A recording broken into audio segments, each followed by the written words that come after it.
length away third, Mr. Medal, and 3 back on the pegs as Some Beach and Clavelli. Ahead to the outside, Macy Blue Chip from the Flying Scotsman. Astro Boys around it. 1.5 Crimson Glory, and then Some Art and Somewhere and Vice Consul. Favourite moving now, Orange sends him forward 3 wide, and Vice Consul, the stablemate, looks to follow. Along the back, and the leader is Swarovski by a length and a half. Art as Me. On its outside, Mr. Medal, and from the back, Some Art and Somewhere came forward fast.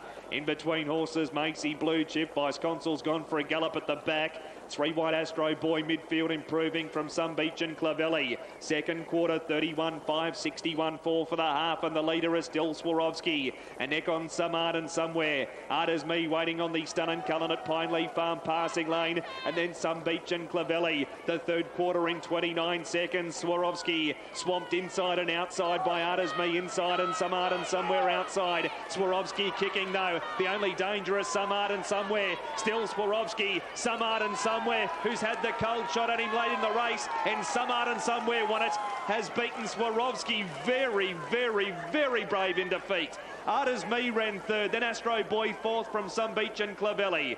Mr. Medal, Macy Blue Chip, further back by 130. Gee, Swarovski was good, the 2 at $5. And 11 Art as Me at $2.30, 27.6 the last quarter. 158 for the last mile. It took him a long time to get the better of Swarovski. He eventually did. And he wants to sit on 100 wins for too long. Go straight to 101. Don't pass go. Don't collect $200. Just go straight to the 101. But mind you, has had to pull everything out to beat Swarovski, who was super brave, Greg. Yeah, he gave a great example, Blair, there of why he's got over 100 wins now for the season. Didn't move early in the race, moved in the slowest quarter, got alongside a very game Swarovski, you're not wrong there, and then he was just a little bit too good. Yeah, sure, you've got to have the best horse in the race to be able to do that, but Smart Drive gets this horse home, and a double for the Purden Rasmussen team. Of course, they won the non-tote earlier on in the evening, and that takes them, takes Mark clear of his career best. That's up to 140 for him and Natalie this season. What a wonderful season it has been. Here's the judge's call to confirm the first leg of pick 6. Second 2 Swarovski, and third 11 Art as Me. Fourth has gone to 8 Astro Boy, from 1 Some Beach and Clavelli, and 5 Mr. Medal. 9 2 11, 8 1 5. The margins 1 length, 2 3/4 lengths, 4 3/4 lengths, a long neck.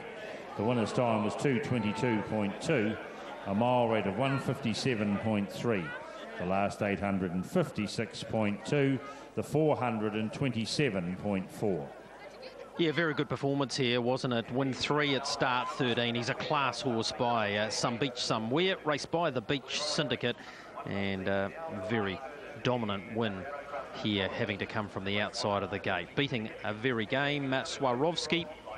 In third position, Art as Me continues to race well. And Astro Boy for the large syndicate on course has made up some nice ground in the straight. If he stays up this way through the winter, which one would imagine he will be, for the Hamish Hunter team, he can clearly pick up a race. Dividends through for the George Calvert Cleaning sponsored Blair Orange. Driving Some Art and Somewhere. 170 and 130. Swarovski, game in second. Look at that time. And he's done all of the work in front, $5, and Art as Me the 11 at $2.30. $24 Quinella, 201.20 your trifecta, 929.34 had the 9 Some Art and Somewhere on their tickets. Ashburton Guardian, Mobile Trot, 1950. Can JCK get back on her winning way? Many will be hoping so, those playing into pick 6 for sure. Elizabeth will be back for that one at 10 minutes past 8. Thanks very much for that, Greg. We're not too far away here from race number 8 at the Whanganui. Greyhounds number 2, Really Clever, as expected, is the short-priced favourite. $1.50, 110 final field, 150 money back on the tote. Look, if you were up bright and early this morning, then you might have been able to find that $2 about him, which was really good value, and now into $1.50. He was pretty much luckless in the heat of the Breeders' Stakes last week. He ended up finishing third and behind Catch a Fire, just missing out on qualifying. But look, he's such a talented dog, and he does very, very hard to beat here. A race to the market, number 8, Stay Young. She's a dog which can ping away, gets box 8 here. She's got a decent record from that draw and not without a chance. $12, $2.40 the tote, $7, $2 on final field. Also the likes of number 5, What's Up G, $17.190 the tote, $9, $2.50 on final field. What's Up G finished third last start. That was in a heat of the breeders, and that was in behind Thrilling Zoom. I thought that was a really good run on final field. This one's the second leg of a double treble and also place 6, and there's some very good dogs. You've also got the likes of number 1, which is Punch on Jamie. Just paying $5 in final field, so shorter there on option 108, $9.60 on the tote. Punch on Jamie, she finished third last start. That was in behind Ritzer Danny. Second, he had 2 starts back on the 23rd of May and behind Speedy Kazza. So look, she's been racing against some very good dogs, has Punch on Jamie, and she's got a good record here on the track as well, lining up for John McInerney. Red versus Pink, that's option 1008. Punch on Jamie's paying $1.65. Stay Young is paying $2.10. That's an interesting matchup. These ones. Punch on Jamie, she drew box 5 last time at the races. She gets box 1 today. You know, I think it was pretty good value for Really Clever. Yes, it certainly caved in, hasn't it, Elizabeth? $1.50 now. Did have the dog on top. He's a quality animal, as we know. He's 118 from 29. Checked out of the boxes in that heat last week of the breeders. Then flushed wide at the first bend, and in the end, he's finished 6 lengths, 2 lengths off Catch a Fire. And as it turned out, Amber Light, who ran second in that heat, managed to make the final with a scratching, so Really Clever wasn't far away from still qualifying. I think he can get compensation here, but it's a very competitive field. I must say, in the red versus pink, I do like Stay Young. Punch on Jamie is racing very well, no question. Stay Young, though, was in that abandoned race last week, and she was humming along in front. She had box 1, admittedly, and I'm not really fussed about her in box number 8. She's just got the 1 speed. She could get caught out on a limb because there's good pace here from the 1, the 3, the 5 and the 7. But nonetheless, she looked in for a win last. Thought she was probably over the odds. Having said that, she just had the 1 box 8 in New Zealand. She ran second at Cambridge there, so we can't really get a line on that, and she was slow out that day too, but ran on. And her other box 8s have been in Australia. But I thought she was a threat. 7 Bev's Viewpoint was in a heat of the futurity as well, and she didn't jump quite as cleanly as she can from box 8. So she never found the lead, and she battled on for 4th and behind to Check the Mail. It was a good enough run, and a better break from her today could see her on top. Not so long ago, she led up and got nailed right on the line by Really Clever. Gee, it's a good field, though, with Lisa Ahern having 4 and the Freeman Turnbull Camper couple in here. Greyhounds to the boxes, Wanganui Chronicle. Punch on Jamie up in box 1, Barry's Way in 3. Gold Rug, What's Up G, and the black rug there has been Bev's Viewpoint. Really Clever box 2, then Indiana Izmir the blue, Big Time Jet the green, Stay Young the pink. Really Clever's $1.70. Let's see how he breaks from box 2. Round comes the bunny set. Racing, Really Clever, stride slow, and Punch on Jamie gets out fast, and Stay Young's got a leg right across to the lead. Stay Young legs to the lead here. Really Clever gets right up on its tail. Around the outside to Bev's Viewpoint, gets to 3rd. They'll be followed through then by Barry's Way. Back behind them to What's Up G. Big Time Jet gets around that, driving through the inside to Indiana Izmir, is making good ground, and back last there is Punch on Jamie across the top. Really Clever's got past Stay Young. Further back then to Bev's Viewpoint. Indiana Izmir is running past Barry's Way, but down they come. Really Clever wins well. Stay Young is second. Indiana Izmir gets to 3rd, then Bev's Viewpoint would be followed across in behind them then by Barry's Way. Big Time Jet, the last pair were What's Up G and Punch on Jamie. Good performance here, Really Clever, as you would expect. He was not quick out of the boxes, though. But gee, that second phase acceleration was there for all to see tonight. Stay Young had burned them to the lead, but when we pick up the replay, Really Clever has whooshed on by. Stay Young has kept going at that 1 speed and is a clear second. Indiana Izmir has come from the tail of the field early to run into 3rd past Bev's Viewpoint. From the hop, though, it was Stay Young who showed the speed out wide and did cut across this field, which wasn't a bad effort. But Really Clever, after just dwelling astride, plenty of room for him to move, and look at him. Just power up in behind, just got the drop on Stay Young. Pretty much put the cue in the rack right there. Bev's Viewpoint trying to boot up and around the outside. Indiana Izmir back next to last there, going around that first bend. He's a good strong dog, as we know. 2 Really Clever, the winner. We'll confirm it with Judge Jack Cooper. 2, 8, 4 and 7, followed home by 3, 6, 5 and 1, with a winning time of 29.98. It's a good gallop, breaking 30 tonight. 11.27, 3 1/4 lengths by 2 1/2 lengths by 1 1/4 lengths. Well, Elizabeth, if he'd made the final of the New Zealand Breeders, I'm sure we'd be talking him up, but he got his win on the undercard, at least some compensation. Yeah, that's been a good effort there by Really Clever. He wasn't the quickest away, but he's really driven along there to take out the prize. 2, 8, 4 and 7, 2 Really Clever doing the job for Lisa Rahun. Congratulations to Lisa Rahun and Craig Rental. Craig is on track tonight. He's got a share in 3 runners in the Group 1 New Zealand Breeders' Stakes. He's got a share in Gainsford, Catch a Fire and also Check the Mail. So all the best to him. Hopefully he can get that Group 1 victory this evening. Got that result about to come through. Number 2 Really Clever took it out, returns 170, 140. Number 8 Stay Young 224, Indiana Izmir 250. Quinella 2 with 8 pays 650, Trifecta 284, 64.90. First 4, 2, 8, 4 and 7 pays $315.50. That was meeting code 10, race number 8. It did wrap a TAB double here. Cross races 7 and 8. 2 with 2 pays $5.40, and the concession 2 with 8 pays $9.60. Race number 9 here is time to go at 20 past 8. That will be the first leg of our quaddie.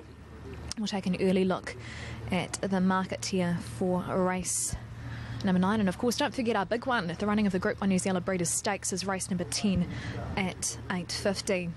Race number 9, the favourite is number 4 Lost in Light, $3 and $1.45 fixed. Their support also for number 8 Sweet Lies, $3.30 and $1.50.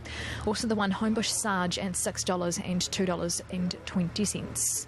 So our 9th on the programme here is time to go at 20 past 8. Less than 6 minutes away from race number 6 though at Alexandra Park. So Craig Thompson, will come back to you.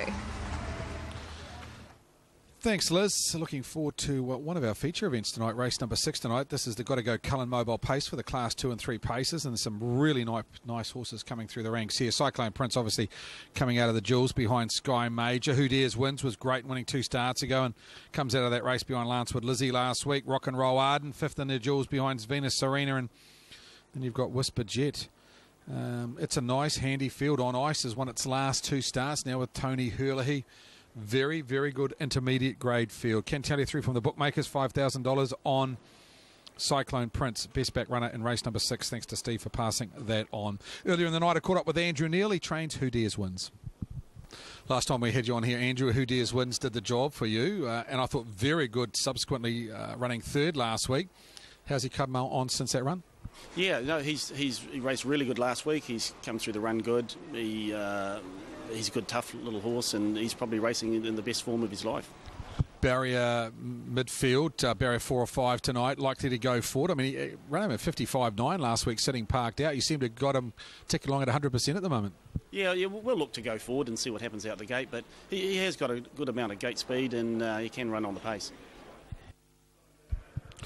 Yeah, Andrew Neal, his team going really well at tonight. Of course, Sunshield took out the last event. Geez, a nice trotter, Sunshield. He won that very, very easily.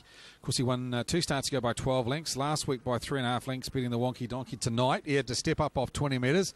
Manners were outstanding. Found the front for Lynn Neal, and really, he never looked back. So that is his 5th win now, Sunshield. And I think he'll race right through the winter, and he's up for a very, very big season, Sunshield. Who Dares Wins the stablemate. Paced its last mile on 157 last week, home in 55.9 from the breeze.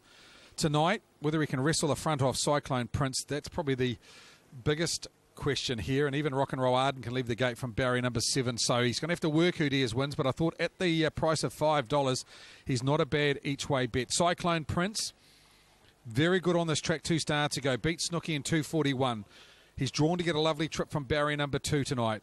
Clear second pick for me. Outside them, Rock and Roll Arden, who was 5th behind Venus Serena last start. Zach Butcher now with Barry Purdon and Whisper Jet.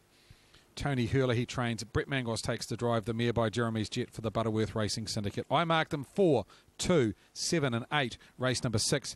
Aaron White's numbers. He's going 2, 4, 7, 8. Head-to-head here, Cyclone Prince versus Who Dares Wins. Well, $1.35 versus $2.85. I don't think there'd be that much of a discrepancy between the two.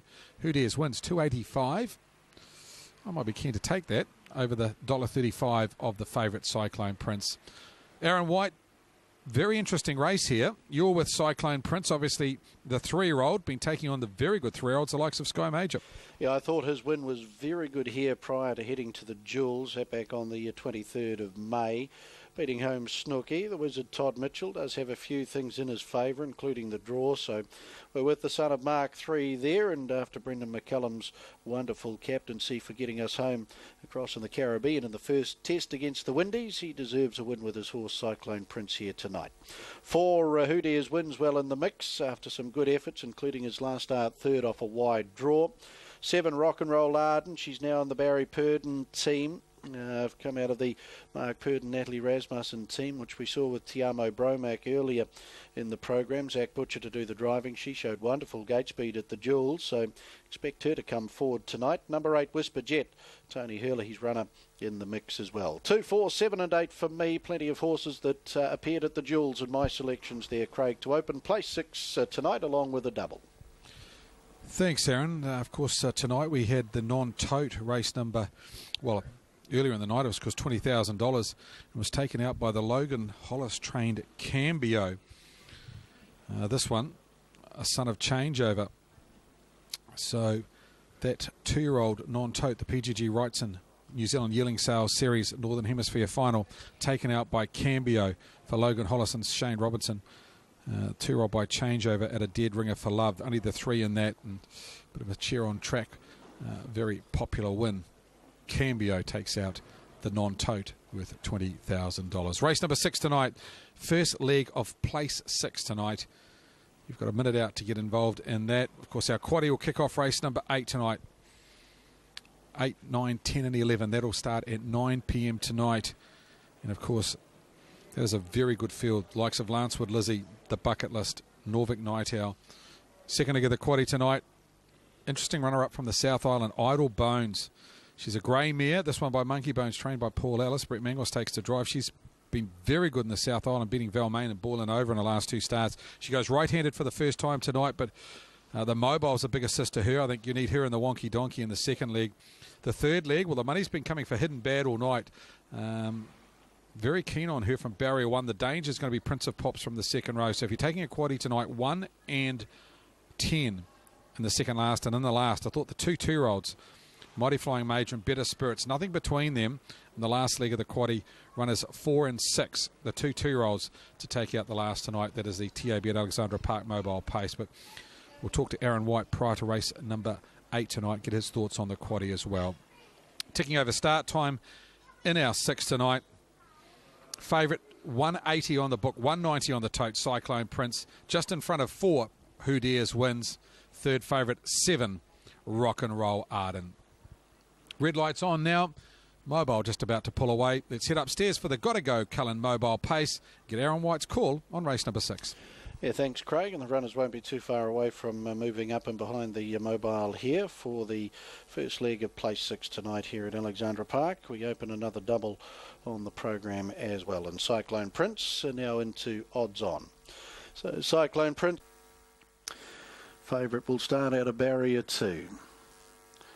Under the guidance of the Wizard Todd Mitchell, was a very nice winner here prior to heading to the Jewels. Max Creations drawn down on the inside, on ice, donning the blue and white corded cap. 1 of 2 in the race for trainer Tony Hurley. Stablemate Whisper Jet on the outside of the yellow bar arm. And Brent Mangos doing the driving there. Who Dares wins comes up to its draw. The unruly horse, Our Southern Man. The runners work into the lane. Gotta Go Cullen. Mobile Pace. Starter Frank Phelan activates the green light, and we're off and pacing. No early gate speed from the favourite Cyclone Prince here. Max Creation first out from Who Dares wins and on ice. Now Cyclone Prince will take up an early 1-1. That's if Andrew Neil doesn't try and ease and try and get 3 back on the inside. Running through now to take up that spot is Hot and Saucy, 3 back on the fence. They're followed then by Rock and Roll Arden. Back in the field, Major Command, with those is going to be Whisper Jet. And our Southern Man back last as they swing up into the back, and Max Creation, Salish Abernathy away by 2.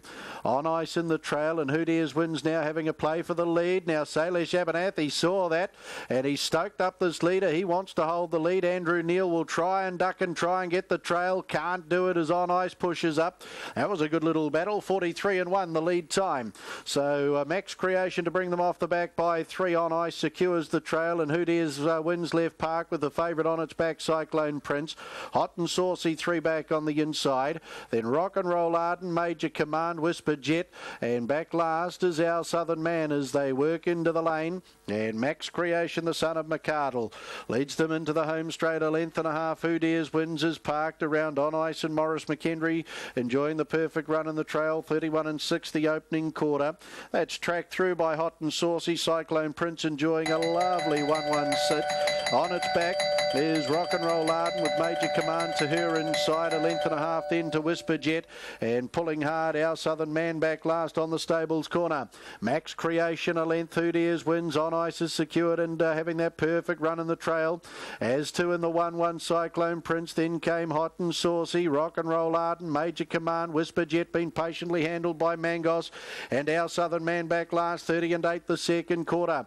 Max Creation leads by a length. On its wheel is Who Dares Wins. On Ice trailing 1-1 Cyclone Prince travels well, the favourite here.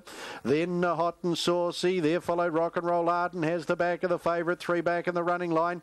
There followed back on the inside Major Command, then Whisper Jet, and our Southern Man. 400 to go, and Who Dares Wins rolls on to the lead. 28-6 was the quarter down the back. Cyclone Prince comes strongly, as to Rock and Roll Arden. Max Creation yielding ground, taking On Ice back with it. Out wide a Whisper Jet, homeward bound. Who Dares Wins leads a length. Cyclone Prince down the outside. Rock and Roll Arden. Whisper Jet is running on it. Cyclone Prince, Rock and Roll Arden to fight out the finish here. Rock and Roll Arden just edging past the favourite Cyclone Prince, and Rock and Roll Arden, Zach Butcher, Barry Purdon, they'll get 2 on the program tonight.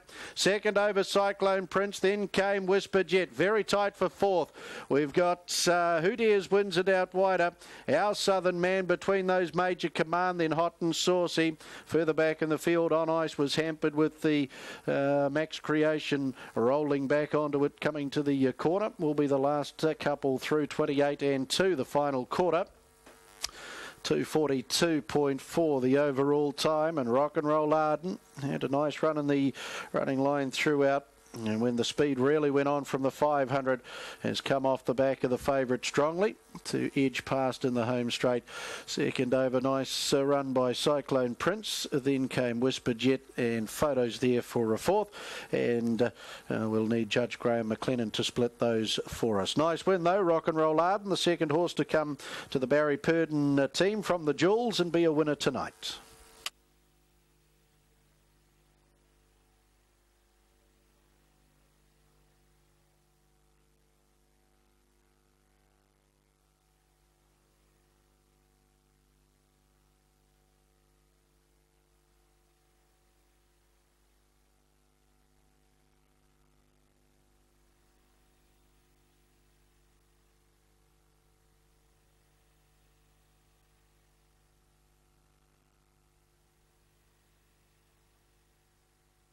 Official placings, race 6, the Gotta Go Cullen Mobile Pace.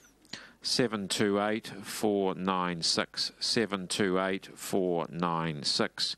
Horse 7, Rock and Roll Arden, pace the 2200 metres in 242.52.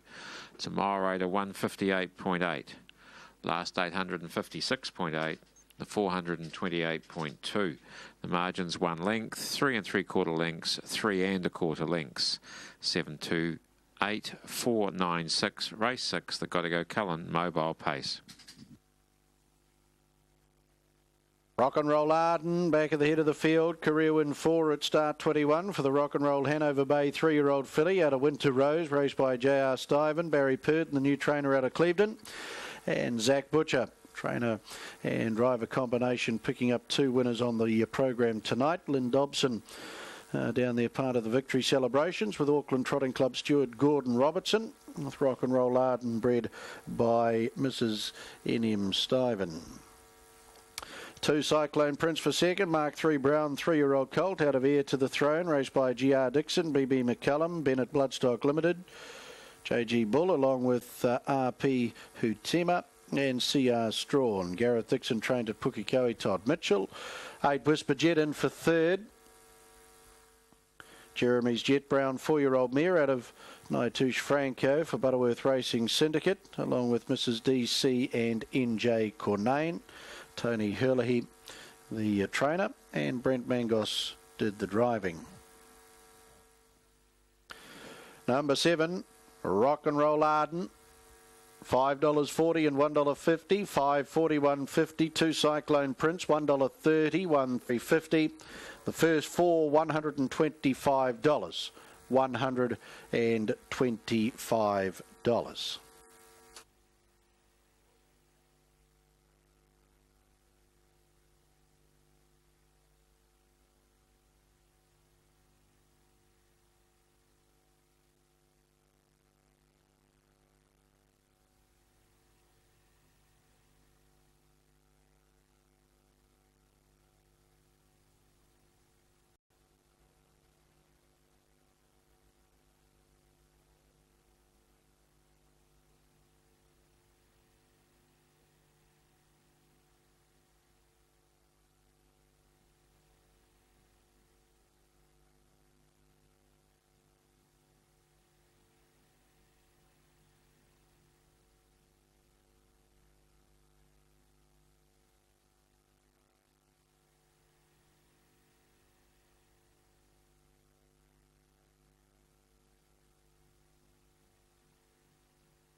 And that was the horse's second win when it was victorious 2 runs ago. Jeff Wheeler back aboard this evening on a horse that he owns and trains, so looking to take the lot. Whistle's gone for race number 5. We've got Stephen McNally in a green cap here on the 9 Pemmy's Boy. Murray Edmonds wears a white cap on number 8 Paint the Moon. So a big field. Cherry Ling Denny drawn the inside. Ottawa. 2 in here for Ken Ford. We've got Amanda Tomlinson in the burgundy and teal cap. And Clint Ford wears the white cap on Filigree Cherie. But they're moving up. Pemmy's Boy, Paint the Moon come forward. Boiling over, getting ready now with Ale Rouge and Ottawa. Filigree Cherie, Karen Kiley and Cherry Lendenny. The back row, Monty Python. Power Speed, JCK, Dwindle Mist and Spell. Brad Williamson, the blue cap on 10. Johnny Cox, the white cap on 13. With 3 sets of stablemates going around here. This is race number 5. Dwindle Mist making its way up towards the gate. Cherry Lendenny drawn the inside. Karen Kiley's ready with Filigree Cherie. First to the stablemates in 2 and 3. Gate to the back. Race number 5. Big field of trotters. Favourite drawn 12, JCK, very short. Into 180 now. Green light, they're racing. No gate speed from Karen Kiley. First to go was Filigree Cherie, but it galloped. Armed Forces up in the air and Ottawa galloped too. Ale Rouge is going to get out and lead, but joined quickly by Paint the Moon and Pemmy's Boy. Boiling over dropping into race 4th and about 3 lengths to Cherry Lendenny, 3 wide Spell, and splitting them as JCK. Some 4 lengths then to Karen Kiley over on the outside of Monty Python. 3 wide Dwindle Mist and a length and a half of Power Speed from Filigree Cherie. And 3 lengths to Ottawa, and still in a gallop. Armed Forces tailed out of it. Lead time 24 seconds, and it's the Edmonds pair with Pemmy's Boy pressing on to take the lead off Paint the Moon. Hasn't crossed down yet, but will do so shortly. This is going to leave Boiling Over briefly without cover because Dwindle Mist is on a 3 wide limb pressing on. JCK camped off the speed 5th, the running line around Ale Rouge. He's buried 3 back the pegs. Then came Spell. Cherry Lendenny's on the markers inside of Karen Kiley. And Monty Python is covered up by a Power Speed, followed next by Filigree Cherie. Ottawa last of the pack and tailed off Armed Force.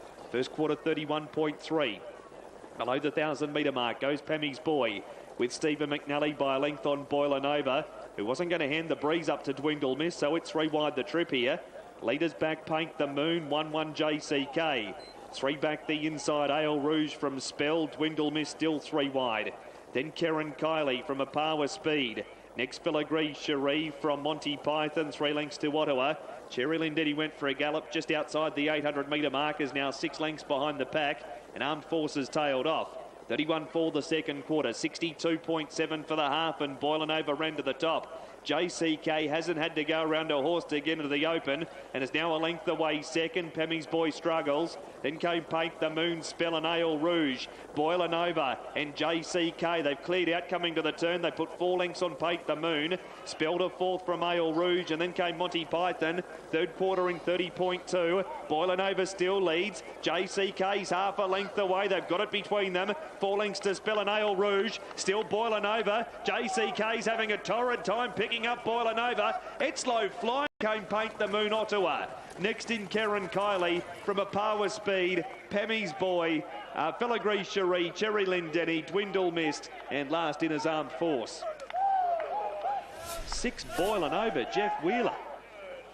$18 and $3.40. No excuses. JCK, the 12, had the cold shot at him. And 14 Spell at $2.30. 6, 12 and 14. 28.9 is the last quarter. 21.8 for the last mile. And just held J split percentages with Alex Benton, Blair Orange at its last 2 when he's placed Boiling Over. Tonight he jumps back aboard and has got the lot. This horse has quite a future in front of it. It's been flying under the radar and just showing its true worth now. Yeah, and you couldn't get enough on JCK. Beautifully positioned throughout by Blair Orange. There's Jeff Wheeler. He has a good look out of the really good race mare in Cracker Nova by Monarchy. Has been in terrific form at its last couple of runs, and tonight's had to sit parked and have the very speedy JCK sitting on its back, but it was never going to get beaten. It's win number 2 for the season and win 19 in Jeff Wheeler's driving career. He doesn't drive too often, and tonight he's got this son of Monarchy home and home nicely. Win 3 at start number 14. Good in second. Good to see her back. JCK. She's going to win plenty of races. Spell was also good, and Ale Rouge. 8:40's the start of the 50. And 8 Paint the Moon. 6, 12, 14, 5, 10, 8. The margins 1.5 lengths. 2 3/4 lengths. A neck 5 lengths. The winner's time was 2:25.9, a mile rate of 2 minutes, 0.4. The last 858.7, the 428.7. We're back at Hattrick Raceway, 4.5 minutes away from the first leg of our quadding meet in code 10, race number 9. And number 4, Lost in Light, is the favourite here for Lisa Rahern. Paying $3.145 with the bookies, $14 and $1.70 on the tote. She led them throughout to score last start at Manawa 2 on the 9th of June. Hooked on quite a nice dog and Magic Bolt that day. She's running out C4 nominations here, and I think she's capable of making it back-to-back wins. As I speak, look at this move for the 8, Sweet Lies. Into 230, 130 fixed. 230 and 220 on the tote, so that has certainly been a move there for Sweet Lies. Form line doesn't look great, but she's had a string of unsuitable draws. Gets box 8 here today. That's where she likes to be. She's got a really good record from box 8. 6 goes for 4 wins and 2 placings, and I think someone might have just had a bit of a bet on this one here. Sweet Lies, 230 final field. Lost in Light, it's now at 350, 155. With the bookies. So 3.5 minutes away from race number 9. Of course, our feature tonight is the running of the New Zealand Breeders' Stakes at Group 1 level. Time to go at 10 to 9. And Karen Walsh has thrilling Zoom lining up in it, and earlier on I caught up with Karen. Karen, congratulations on a fantastic heat one. He really came home well to score there. Yeah, he did. We sort of anticipated it'd be slow away and just hoped for a run through on the first turn, which he didn't really get. He had to opt wide and covered a lot of ground. So, yeah, we're really pleased with the run. What's his work been like since then? It's been fairly quiet due to the weather conditions. It's been really stormy at home this week, so he's missed a little bit of work, but that won't bother him. He's so strong. He's got box 7 in the final today. Are you expecting him to get back again and be running on late? Yeah, absolutely. It's not an ideal box draw, but as I say, last week he opted to go wide, so I suppose he's sort of out there already. So just got to hope there's not too much backwash coming off at the first turn. Thanks very much for that, Karen, and all the best for the big race. Thank you very much. So Karen Walsh there with her thoughts around Thrilling Zone, which gets box 7 in the New Zealand Breeders' Stakes at final. It's paying $5 and $1.80 final field. Presently it is the tote favourite. It's been a really changing market though tote-wise as more money comes into the pools. It's paying $3.60 and $2.20 on the tote. Catch a Fire maintains favouritism with the bookmakers down 0.7 of a kg for Ben Craig, 40 on final field. It's just such a great final that we have assembled, and it'll be really interesting to see what does take out the Group 1. First though, we've got race number 9 and 8 Sweet Lies. Yes, she's shortened up considerably. 2.30 final field and 2.80 on the tote. Here's the result from race number 5 at Ashburton Harness. Number 6 Boiling Over pays $18 and $3.40. Number 12 JCK $1.40 and 14 Spell $2.30. The Quinella 6 with 12 pays $13.90. Trifecta 6, 12 and 14 $327.10. And the first 4 6, 12, 14 and 5 pays $1,437 and 80 cents. That result's now confirmed and the dividends are paying. Not too far away here from race number 9, and Mike Rosanowski, there's been a bit of a late move for the 8-tier Sweet Lies. Yeah, there has, Elizabeth. She's not a greyhound that I've warmed to especially, but I have put her on top tonight. You pointed out that box 8 record. Most of that's been in Australia, so I'm not quite sure how much we read into it. She's had one box 1 in New Zealand. That was at the end of December here. She won it. It was a class 4. Like this race, she clocked a 17.60. Her fastest is 17.50. She didn't like being in box 1 last week. She really didn't. That was her first career box number 1. She began awkwardly and then she just wanted out. And it was a bit ugly, really. So I think she's capable of winning it, but how short would you go? Well, they're offering $3.20 this morning. That's where the tote is at the moment, and I think I certainly wouldn't want any less. But clearly the bookies have taken money. They have reacted to Sweet Lies. So I had her on top. The 6 Swap Hands at very good money. This is a recently downgraded dog. I must admit I expected more out of him a fortnight ago off box number 1, but he's pretty capable from most places, including box number 6, and I'd expect a pretty solid run from him. 3 starts back in class 5. I thought he was going to upset. He nearly cleared them at the first bend, but he got quite badly carved up and finished at the back of the field when he looked like he was going to be right in the hunt. The 4 dog Lost in Light, running out nominations after winning on Monday, and clearly a chance again, quite obviously. Trent Agent's got a couple in here with Down the Back, and now 8 Power getting into box number 2 in the red, white and blue. Harrison Hire Master, class 3s and 4s, just the 1 class 3 dog in it. That's 8 Power in off the ballot, and they go to the boxes here for the first leg of the quaddie and the first leg of the double, with Homebush Sarge in box number 1, followed up there by Down the Back. Gold Rogue for Corborn Banksy, and out in box number 7 is MBD. Second line, we've got 8 Power, Lost in Light, Swap and the Green, and the outside Sweet Lies. Tote favourite is Sweet Lies at $3.30. Round comes the money, just about set to break, nearly there. Racing and bolting out MBD, puts 3 links on them immediately. 8 Powers there early, 8 up and around the outside to Sweet Lies. Down the back is poking up between runners. Swap Hands out wide, Lost in Light just ahead of that. 8 Powers got shuffled back now, and last of all as they swing the corner would have been Corborn Banksy. MBD comfortably in front of Down the Back. MBD down the back. Lost in Light got up for 3rd. That was a good effort, and Sweet Lies has been 4th. Homebush Sarge the inside then of 8 Power, Swap Hand, and the last to go by Corborn Banksy. Well, she just flew early, MBD, and she's another recently downgraded runner, and she picked the jump expertly. And it was race over. Crikey, 8 Power's got the inside there of the safety rail, and he's hopped up on the safety rail. That was agile. Anyhow, so from the boxes, we had Corborn Banksy missing at a mile. We had MBD in front by a mile, and the others were, frankly, just in a ruck as they raced across the top. But MBD, well clear, bolts in at big odds. Down the Back's gone a nice race. Another recent downgrader. And then Sweet Lies, fair beginning, booted up, but it's been cut out of 3rd late by Lost in Light, who's come from the midfield to get over the top of Sweet Lies. Head-on shot here, 5 misses it, the 7 flies early. Opening sectional would be very, very good. And it's race over.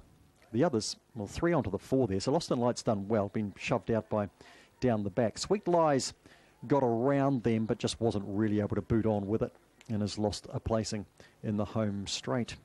Here are the numbers: 7, 3, 4 and 8, followed home by 1, 10, 6 and 5. Winning time at 17.53, and that equals her best run home of 10.52.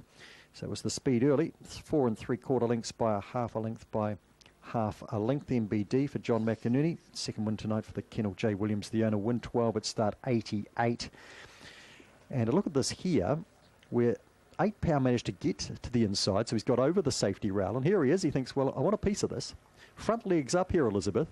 This here, very calm, this dog. And he just pops up on there. It's brilliant, like a kangaroo. Extraordinary.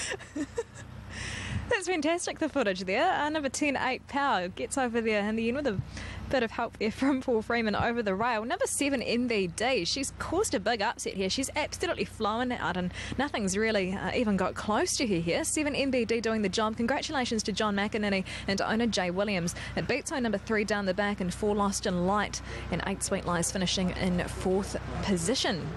That result shouldn't be too far away, but 7 MBD did close at pretty big dividends here, and so hopefully did go wide in the first leg of the quaddie, because it has been tough to find and that has already injected some value. MBD closed at about $19.40 and $2.80. 3 down the back at $4.40 and 4 Lost in Light at $1.50. That result about to appear on screen. 7, 3, 4 and 8 MBD. She's by a bit chilly out of Fringe. Win number 12 at start number 88 today. The Quinella 3 with 7, $93.10. Trifecta 7, 3, 4, $815.80. The first 4, 7, 3, 4 and 8, $4,811.30. Carry forward of over $3,000, and that's going forward into our feature, the running of the Group 1 New Zealand Breeders' Stakes. That's our next on the program, race number 10, and it's time to go. At 10 to 9. That one also wrapped a treble there. 2, 2 and 7 pays $103.30. So race number 10, it gets underway at 10 to 9. That is our feature, the running of the Group 1 at New Zealand Breeders' Stakes. Craig will be back with you again before then, building up to the big race here. Thanks, Liz. Race number 7 here at Alexandra Park. The Fascinator, 260 the book, 260 the tote. Thought one of the better bets of the night. Really good third behind Adore Me in that 154 mile at Cambridge on Jules Day. That form should stack up in this race tonight. This is for the junior drivers. Tony Cameron, who works for Tony Hurley. He takes the drive from barrier number 2. She's got a very quick 2,700 metre winning time, this mare. Around about 3:20, so the distance is no problem. I know she ran over a mile last start, but the 2,700 metres actually suits her better, and I think she's better right-handed as well. So to the Fascinator on top, I think one of the best bets of the night. 7 Kippenberger, best value in the race. $7.50 if you're playing outside the favourite for a horse that's been very consistent of late. John and Josh Dickey, they trained earlier in the night. I caught up with Josh Dickey, and this is what he had to say about the stable representative. Kippenberger going around the junior drivers race tonight, drawn out a little bit, but geez, racing real well without a lot of luck. He is, actually. I think if you go through it in his sectionals, they've been outstanding. Go back to a workout he had behind Adore Me and Sky Major, and they cleared out, and I've got out late, and he's cut ground. I'm not saying that he was going to beat them or anything, but he has made ground on them, which is, to me, is quite good form.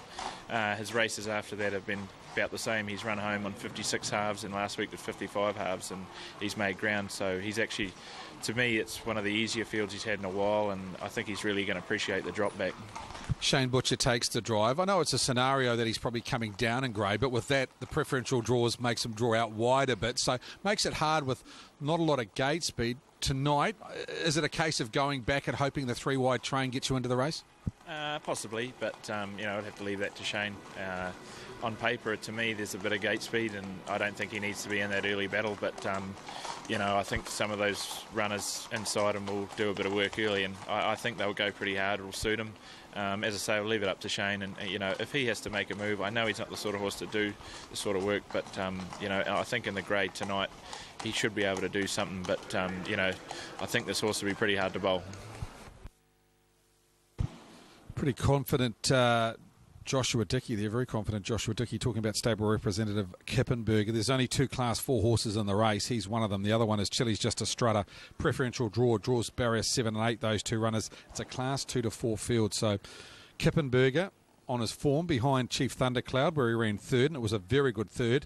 And the 4th behind Lancewood Lizzie last week, and they rated 242, has a lot of merit going into a race like this tonight. So 2 and 7 for me, they clearly stand out. Thought outside them, Heart of Jesse's been racing quite nicely, and Chili's Just a Strutter, as I say, the other Class 4 horse in the race. And to be fair, she's at ridiculous money, $21 on the fixed odds for a mare that was a winner 2 starts ago and raced against Adore Me last start. So Andre Putama, one of the best around, takes the drive for Ian Small. Number 8, Chili's Just a Strutter, $21.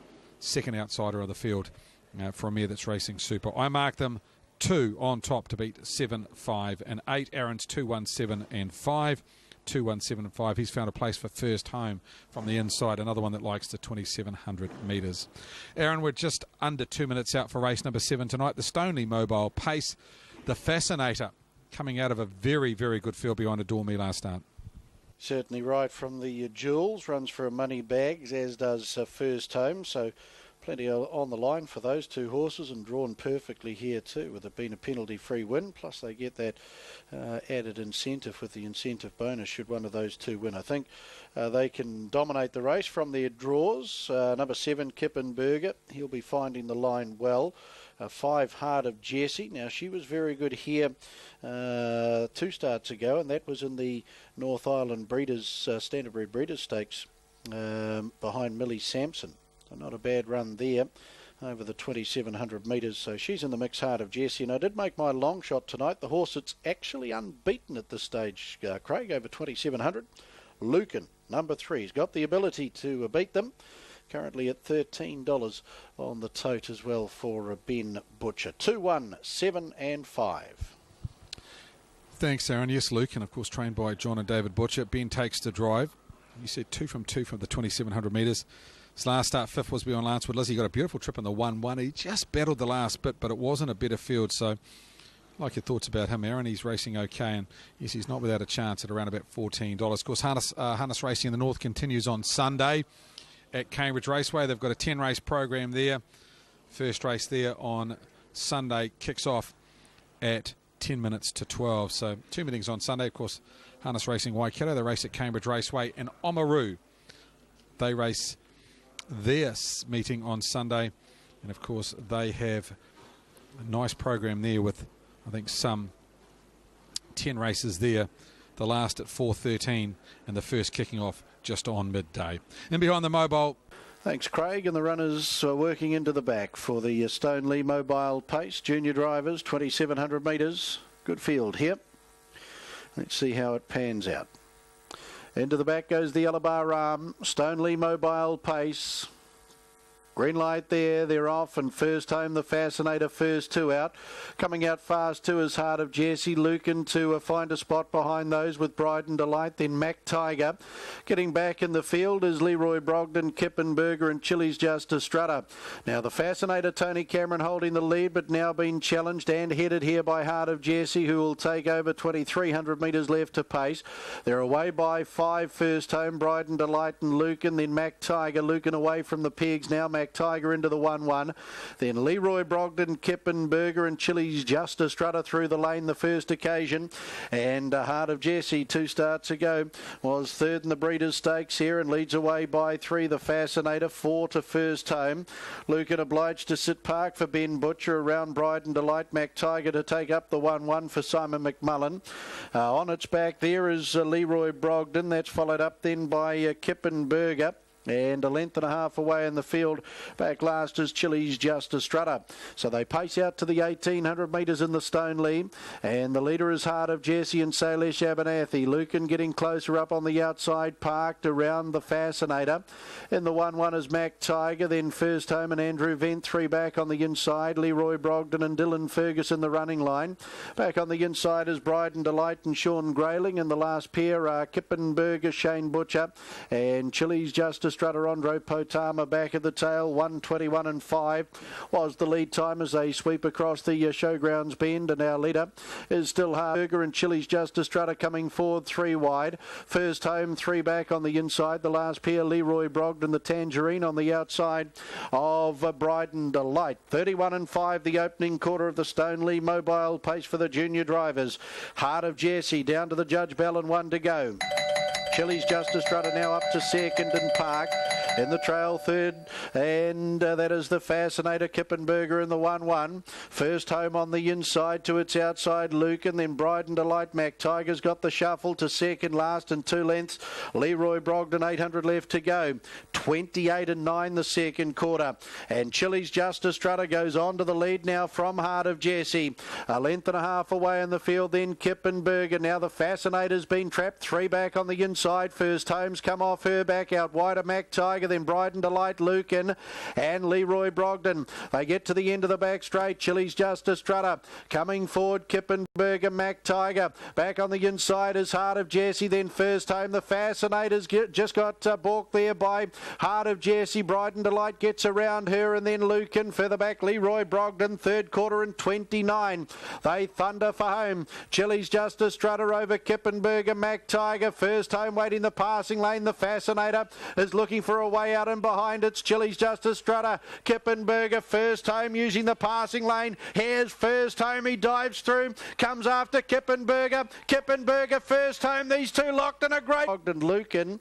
And back last was Heart of Jesse. 321.2. They've rated nicely here. Last half in 59.1.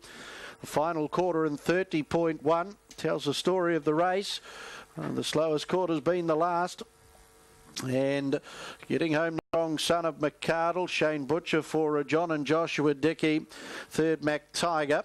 And Chili's Justice Strutter battles away nicely for fourth in front of the Fascinator, who lost her momentum when Heart of Jesse fell on top of her coming across the top.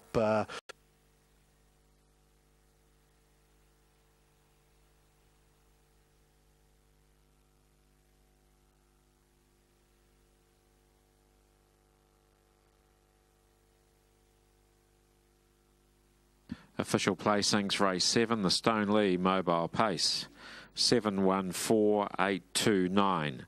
714829. Horse 7, Kippenberger, paced the 2700 metres in 321.24. It's a mile rate of 159.9. Last 859.1. And the 430.1. The margins are half neck, 1 3/4 lengths, 1 1/4 lengths. 714829, race 7, the Stone Lee Mobile Pace. Kippenberger back at the head of the field. McCardle, 5-year-old Bay Gelding out of L'Escalier, raced by CB Blackwell and GE Neems. John and Joshua Dickey trained at Clevedon. Shane Butcher comes back at the head of the field on Kippenberger, bred by Ms. W. Foley along with P.W. Smith, so Winky Foley and Peter Smith, and Studholme Bloodstock Limited, the breeders of Kippenberger, and he picks up his 7th victory tonight at start 50. Auckland Trotting Club steward and life member Murray Goldsworthy down there, part of the victory celebrations. One first home, Better's Delight, Slangy Bay, 4-year-old gelding, raced by SR Plant, WD Lightbourne and Mrs. B Gain. Steve Telfer, Chris Garlick, trained at Papakura, Andrew Vent, and a 4 Mac Tiger for third. The Mark 3 by 4-year-old Entire out of Tigerist, raced by Mrs. PL along with LA Turner, RJ and Mrs. JM Bloomendale, and Mrs. AD along with KD Croswell. Lindsay and Pam Turner trained at Pukekohe, and Simon McMullen.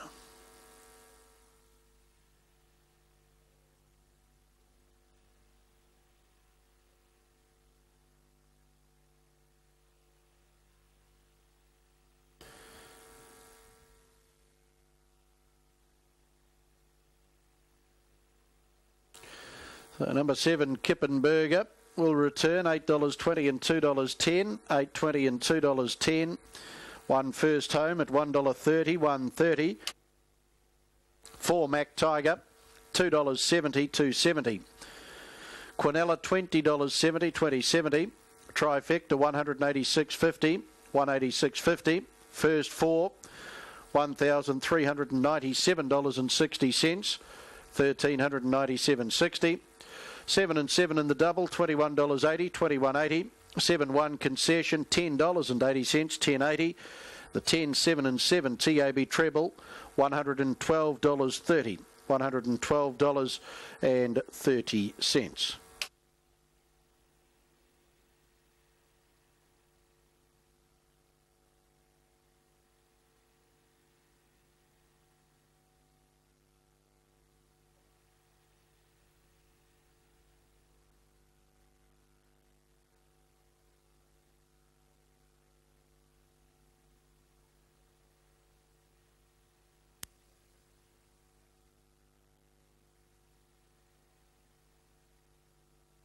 Here's back into red figures again at $1.90. Thought Unica Rose beat her on Sunday. Candy Sticks was held up until the top of the straight and cleared that pocket and came very, very quickly at Candy Sticks.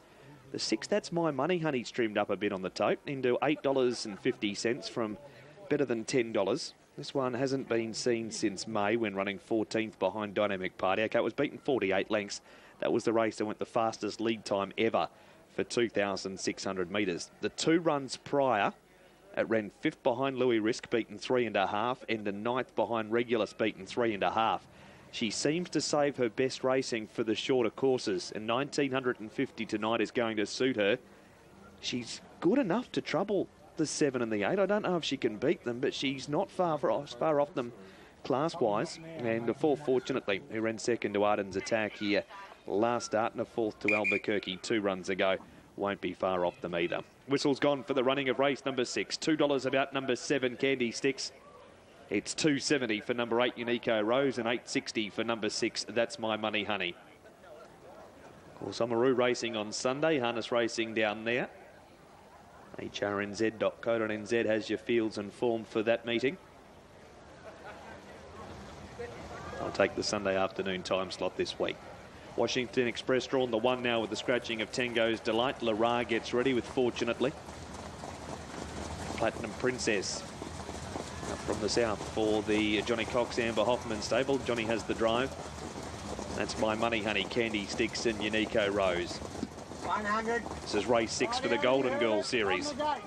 Greater Canterbury Heat, following on from the 2 heats at Nelson last weekend. Set to run. 25. Peter Lamb's about to send them. Washington Express right up on the gate here. They're racing. Washington Express away best from the inside, Fortunately. Lara's going to bail out of an early speed battle. Candy Sticks, Platinum Princess the next 2, but both wide. That's My Money, Honey and Unico Rose the last 2. Washington Express off the inside leads a neck over Fortunately, and Lara runs 3rd. Candy Sticks is 4th and 3 lengths to Platinum Princess. A length and a half, That's My Money, Honey. Unico Rose is a length away last. 1,500 metres to go, and Washington Express and Blair Orange went through the lead time in 23.7. That is the fastest of the night. Fortunately is parked up, and the leader's back 3rd, Lara. Candy Sticks is 1-1. That's My Money, Honey. Dropped to the inside to race 3 back with a rounded Platinum Princess. In the length and a half to Unico Rose, who's last. First leg of the bonus quaddie here at the Addington Raceway, and Washington Express backs it off nicely for the first quarter after that early burn, and leads a long neck over Fortunately. Leaders back is Lara. Candy Sticks 4th, and Unico Rose slides forward 3 wide and goes around them quickly.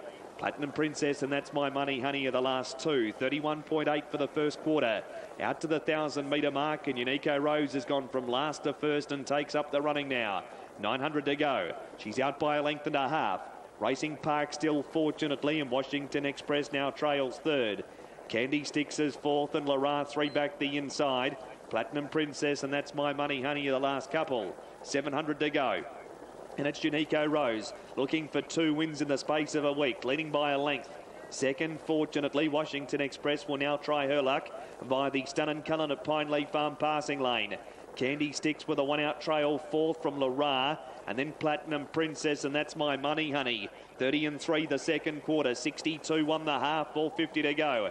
Unico Rose half a length on Fortunately. Candy Sticks moving now up 3 wide. Washington Express next as Ricky buzzed up the leader when Candy Sticks moved. Third quarter in 30.7. Unico Rose 2 lengths. Candy Sticks looking to build some momentum after the leader. Washington Express still there, the passing lane, and That's My Money, Honey's running on through the middle. Unico Rose is in front. Candy Sticks closing again. That's My Money, Honey's coming through between them. Unico Rose, Candy Sticks. That's My Money, Honey. Candy Sticks the 1. Just beat That's My Money, Honey and Unico Rose. Washington Express 4th. Then came Lara, Fortunately, and Platinum Princess as the last one in.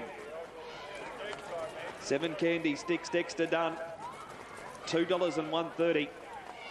6 That's My Money, Honey. $3. 8 Unico Rose, no third. Just had to build her momentum up.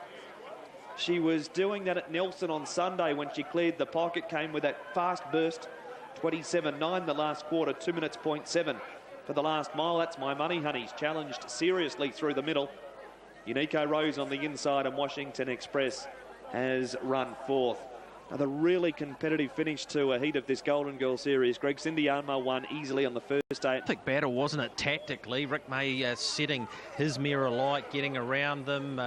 Dexter just waiting in the 1-1, tried to build that momentum from the 400. Ricky slips away, and then, of course, That's My Money Honey. As you mentioned, just loving the short course, and particularly here at Addington, where she's been the winner of 2. But Rick May, using all of his experience, bursts away around the bend, goes for the hood, tries to pinch the brake, and it looked at the 200 like he might have enough, but she's really wound up well, Candy Stick. She's a mare by Christian Cullen out of Armbro Moonlight, but owned, of course, by Sheldon Murtha and trainer Steve Dolan. Here's the judge's call to confirm the first leg of the quaddie. Second, 6, That's My Money Honey, and third, 8, Unico Rose. Fourth has gone to 2, Washington Express, from 3, Lura, and 4, Fortunately. 7, 6, 8, 2, 3, 4. The margins are short head, 3/4 of a length, 2 3/4 lengths, 5 lengths. The winner's time was 2:24.6, a mile rate of 1:59.3. The last 858.2, last 427.7.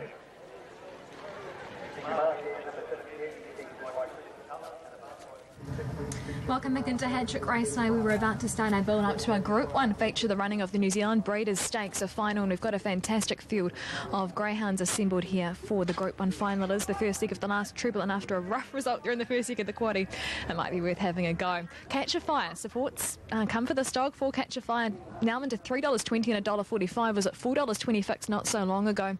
$4.61.50 on the Tont. One of a couple lining up here for Ben Crank. He's also got Gainsford lining up. This is the Littermate and Kettlemate to Catch a Fire. Gainsford down 0.8 of a kg, $7.235 fixed at $7.80 and $2.60 on the Tote.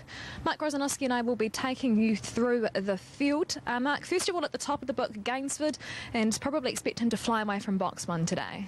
Certainly, Elizabeth, good early speed, and obviously that's a great thing to have in greyhound racing. Led for a long way, gunned down by Check the Mail in that heat, and the same thing could potentially happen again. The other couple of placings for him on the track have been down in Class 1. I'd expect good early speed from him, and he might be able to hold for a placing.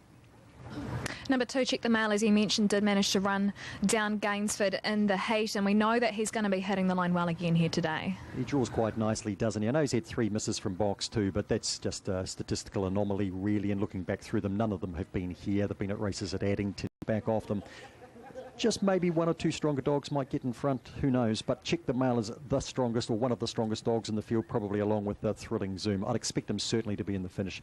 You've got him on top, I've got him in for 3rd. Let's hope he's thereabouts. Number 4, Catch a Fire, the sister to Gainsford. She gets box 4, and she also looks like a very big chance here, and I'm just seeing the money's coming late for her. She's now into $3 final field.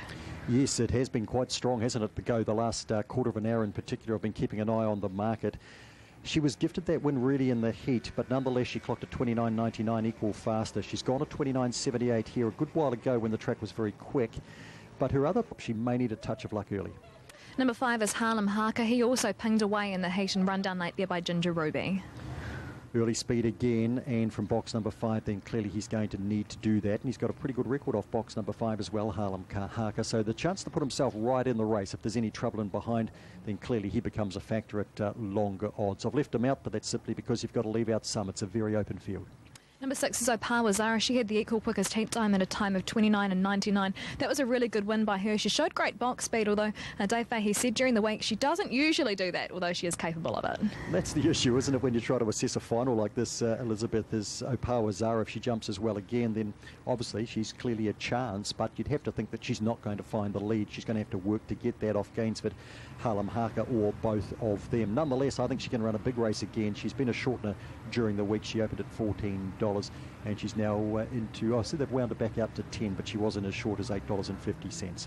We've also got the red versus pink betting option here, option 1010, Gainsford up against blue and curly. Number 7 is Thrilling Zoom. He was slow away in the heat, but he really stormed home to beat Home Carrot's Prince. Marvellous heat win, wasn't it? Looping the field. It's hard to do in any part of greyhound racing, but particularly when you're racing in Group 1 heat, albeit restricted age.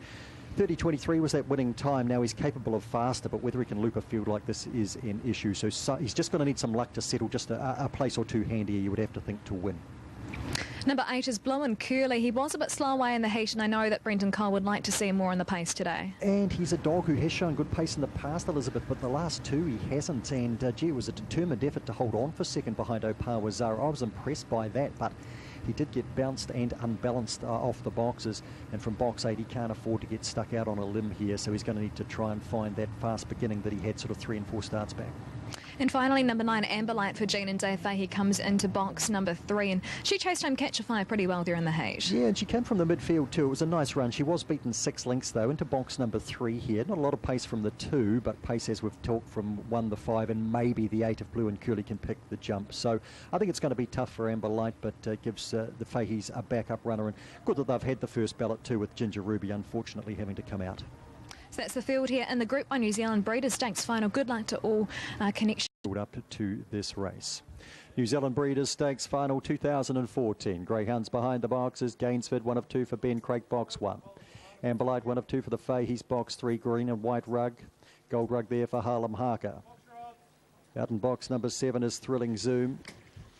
Second line about to step forward. Check the Mail, the black and white. Catch a Fire, the blue. Opawa Zara, the green rug, and the outside Blue and Curly. Catch a Fire's where the late money has come, both fixed odds and the tote. Now a $2.70 tote favourite is the 4, Catch a Fire. Even affair, the New Zealand Breeders' Stakes. Quality dogs loaded. Round comes the butter. First bend. Amberlight then gets checked and bounces into Check the Mail, who's in trouble, and so too Catch a Fire cannot win. Down the back straight they go, and leading them in front is Gainsford, right on its hammer to Harlem Harker. Through on the inside, driving home Hero Power. Zara could be dangerous from there. Round the outside, Thrilling Zoom with big strides, and back and behind them to Blue and Curly. The others can't win as they swing the corner. Driving through the inside, Opawa Zara. Thrilling Zoom late. Opawa Zara sees it through from Thrilling Zoom, and Gainsford holds third. Then Harlem Harker, Check the Mail dead stiff and made up good ground. Blue and Curly back behind those runners. Amberlight finished back towards the tail, and Catch a Fire knocked out of it at the first bend. Opawa Zara for Jean and Dave Fahey, and has ended up at pretty big odds on the tote, and has produced another big run in the final. The field scattered at the first bend, with Amberlight awkward round that bend, and in bother had been Check the Mail and Catch a Fire, 2 of our favoured contenders. Up front, Gainsford set them up. Opawa Zara zipped through the inside, and Thrilling Zoom stomped down centre track. Has run to second for a 6-7-1 places before the lure as well. From the hop, all the speed with the 1 and the 5. And then just watch the first bend with Amberlight here across onto Catch a Fire, who checks back. Check the Mail gets in trouble with that. Amberlight went sideways again there around that corner, and again Check the Mail and Catch a Fire copping it. Gainsford showed good pace up front, but rounded up on the corner by Opawa Zara. Took the inside, Thrilling Zoom down the outside. Good finish, but one winner, number 6, Opawa Zara. From the 7, the 1, the 5, then the 8, 2, 4 and 9. Winning time 30.13, 11.48 the run home, 3/4 of a length by 3/4 of a length by 1 1/4 lengths. Opawa Zara, a black bitch by Big Daddy Cool, out of Perfect Token for Opawa Racing Limited. Congratulations. And Jean and Dave Fahey train another Group 1 winner. Win 7 at start 29, and quite often, Elizabeth, when we have Fahey Group 1 winners, they are expected, even for the kennel, I think.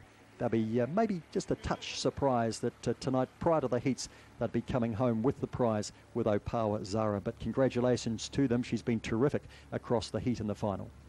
She really has been. A huge congratulations to Jean and Dave Fahey. That's what they're so good at, getting these dogs ready and primed to go for the Group 1s. And tonight, Opawa Zara has come out on top. Jean and Dave are not on track today, but no doubt they'll be extremely happy with their run today. She didn't jump like she did in the heat. She's done it the hard way. Gainsford set them out in front, and Opawa Zara has really hit the line well to score. Congratulations to Opawa Racing Limited. She's by Big Daddy Cool out of Perfect Token. Win number 7 at start number 29 today. Number 7, Thrilling Zoom. He's charged home late again here for Karen Walsh, and 1, Gainsford Gainsford has stuck on okay there for third. It'll be 6, 7 and 1 here in the New Zealand Breeders' Stakes final. We do have Chester Burrows on track who will be doing the presentation. Here's the result. Number 6, Opawa Zara pays 11.80 and 2.60. Number 7, Thrilling Zone 1.30 and 1 Gainsford 2.17. 6, 7 Quinella pays 18.30. Trifecta 6, 7, 1 $346.90. And the first 4, 6, 7, 1 and 5 $5,126.10. So that was the New Zealand Breeders' Stakes final. It did wrap a double there across races 9 and 10. 7 with 6 pays $91.70. Concession 7 with 7, $8.40. Huge congratulations to Jean and Dave Fahey taking out the Group 1 with Opawa Zara.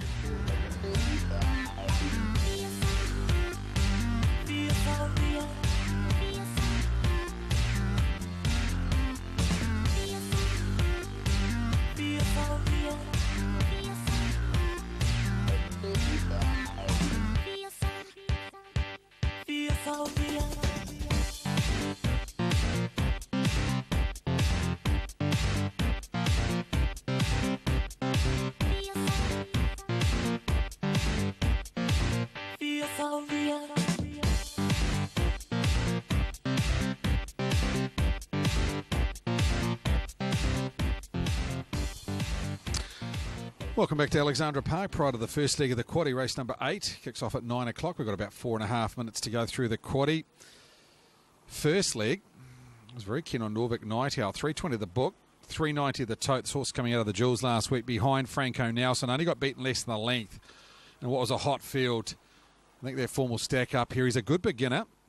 There's only a couple off the front. And then there's only one off 10. So even though he's off the 20-metre mark, I think Norvik Nightowl, a very good winning chance in race number 8 tonight. He likes to roll along in front, and if James can get him away quickly, he heads forward. There's a couple here that aren't that great at the standing start. I thought Norvik Nightowl, a very good chance of taking out race number 8 tonight. Spreading the net a little bit wide, Master Charlie for Derek Ball. Brett Mangos takes to drive. Second to Steal a Light last week. I thought Master Charlie definite in the mix. Lancewood Lizzie, well, last week she was $1.60. This week she's $4. That's because it's a standing start. Steps up against the older horses tonight. She's coming out of very good form races, beating Pacquiao last week. And, of course, fourth in the for Lancewood Lizzie. And I thought the bucket list. He's hard to catch, the bucket list, but he's always thereabouts. He does enough to get you the next week, and he did that last week after galloping away. He made up good ground, and if he could step a little bit cleaner, get a little bit handier, number 1, the bucket list, right in the mix here. I marked them 9 on top to beat 6, 4 and 1.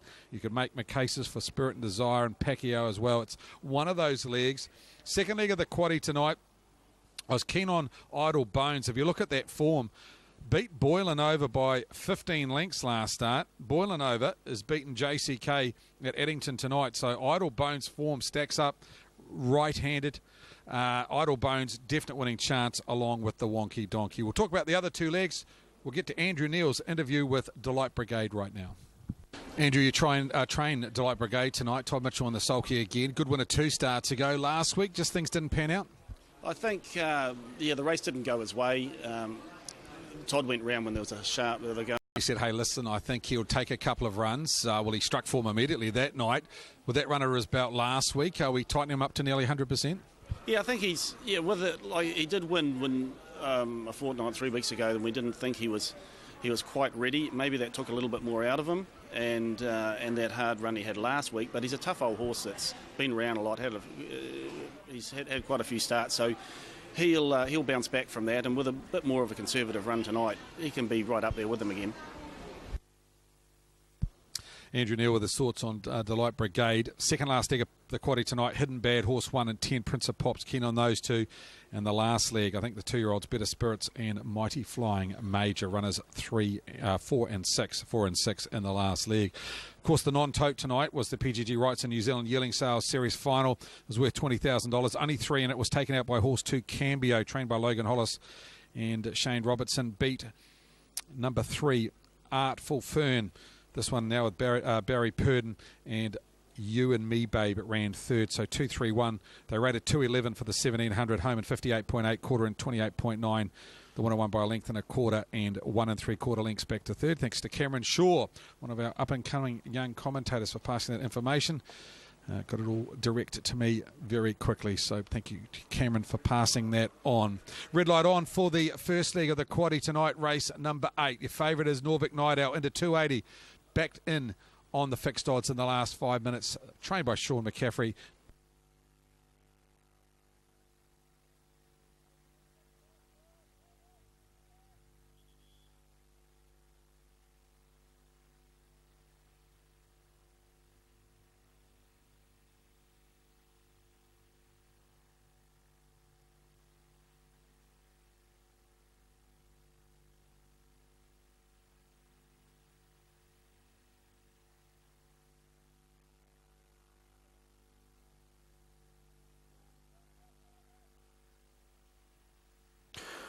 Feature pace tonight, Spates handicap pace 2,700 metres. They face up to starter Frank Phelan.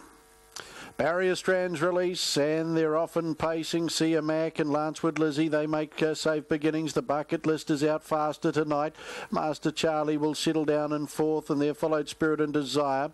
Back on the inside then was Delight Brigade, getting back Norvik Night Owl, and Pacquiao, after being a touch slow off the mark, he'll settle back in that rearward group. 2,400 left to go, and Sia Mac and Scott Phelan away by 2. Lancewood Lizzie, there's 5 lengths the bucket list, then Master Charlie. Sitting out parked in 5th is Spirit and Desire with Delight Brigade to her inside. Now Norvik Night Owl, the favourite, getting a lovely drag along in the 1-1 here on the back of Spirit and Desire, and Pacquiao is back at the tail. So the Spates handicap pace, our feature event tonight. And it's Sia Mac running along nicely here. Lancewood Lizzie, she's negotiated her first stand start in great fashion. She's secured the trail.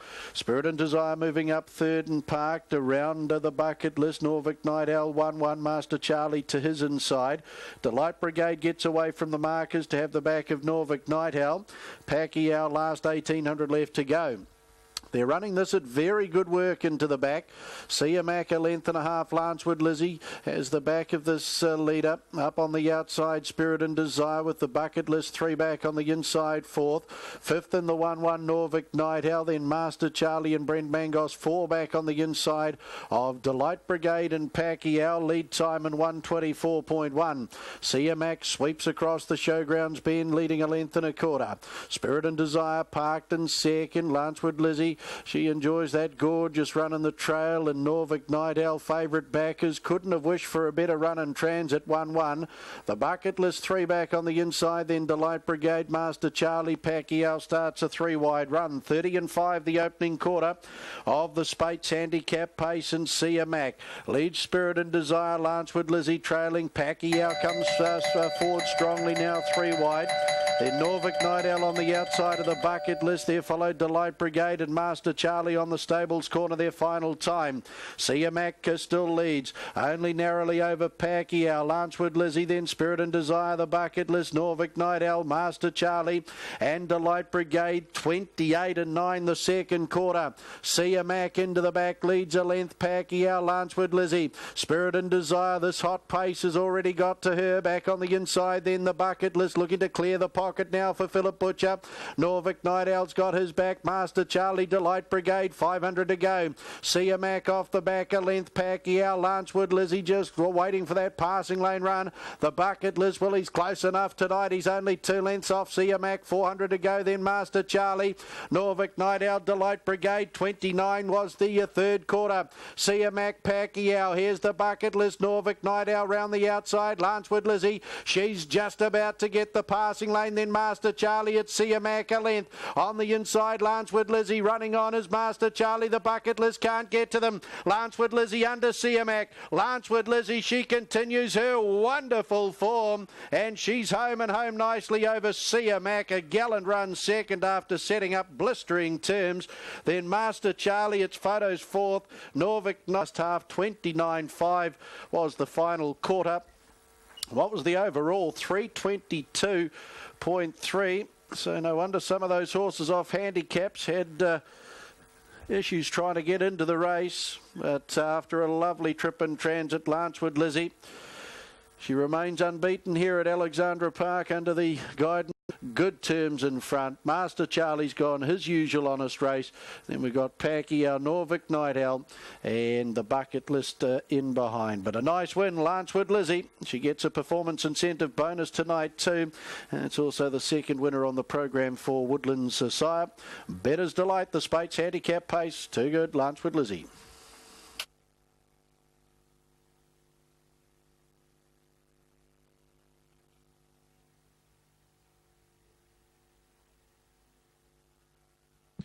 Official placings, race 8, the Spates handicap pace.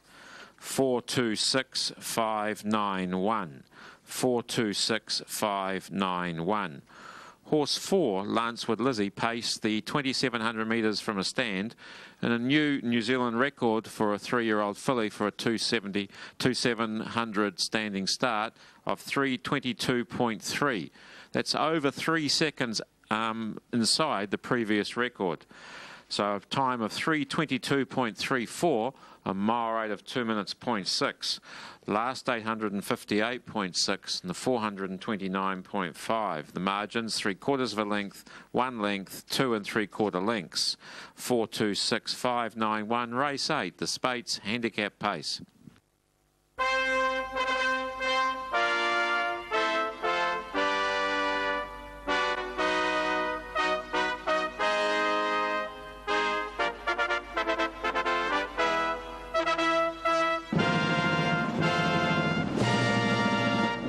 Lancewood Lizzie with the fanfare playing for the performance incentive bonus, struck by owners J.W. Wood and G.A. Chitty.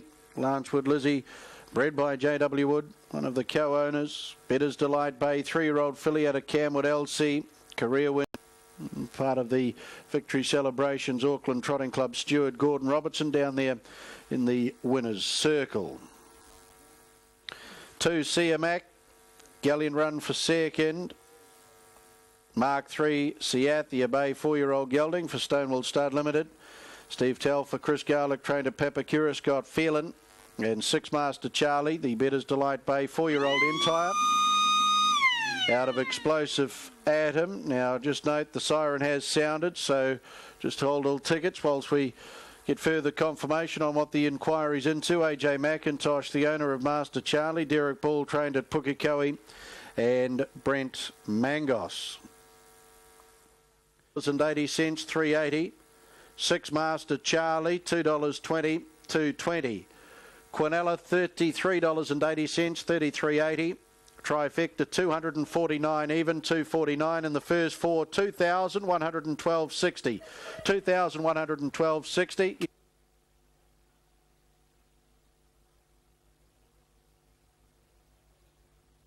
Ladies and gentlemen, the inquiry is into the winner for striking pylons around the final turn. So, ladies and gentlemen, the inquiry is into the winner. Number 4, Lancewood Lizzie, for striking pylons across the top on the final turn. So, that is what the inquiry is into.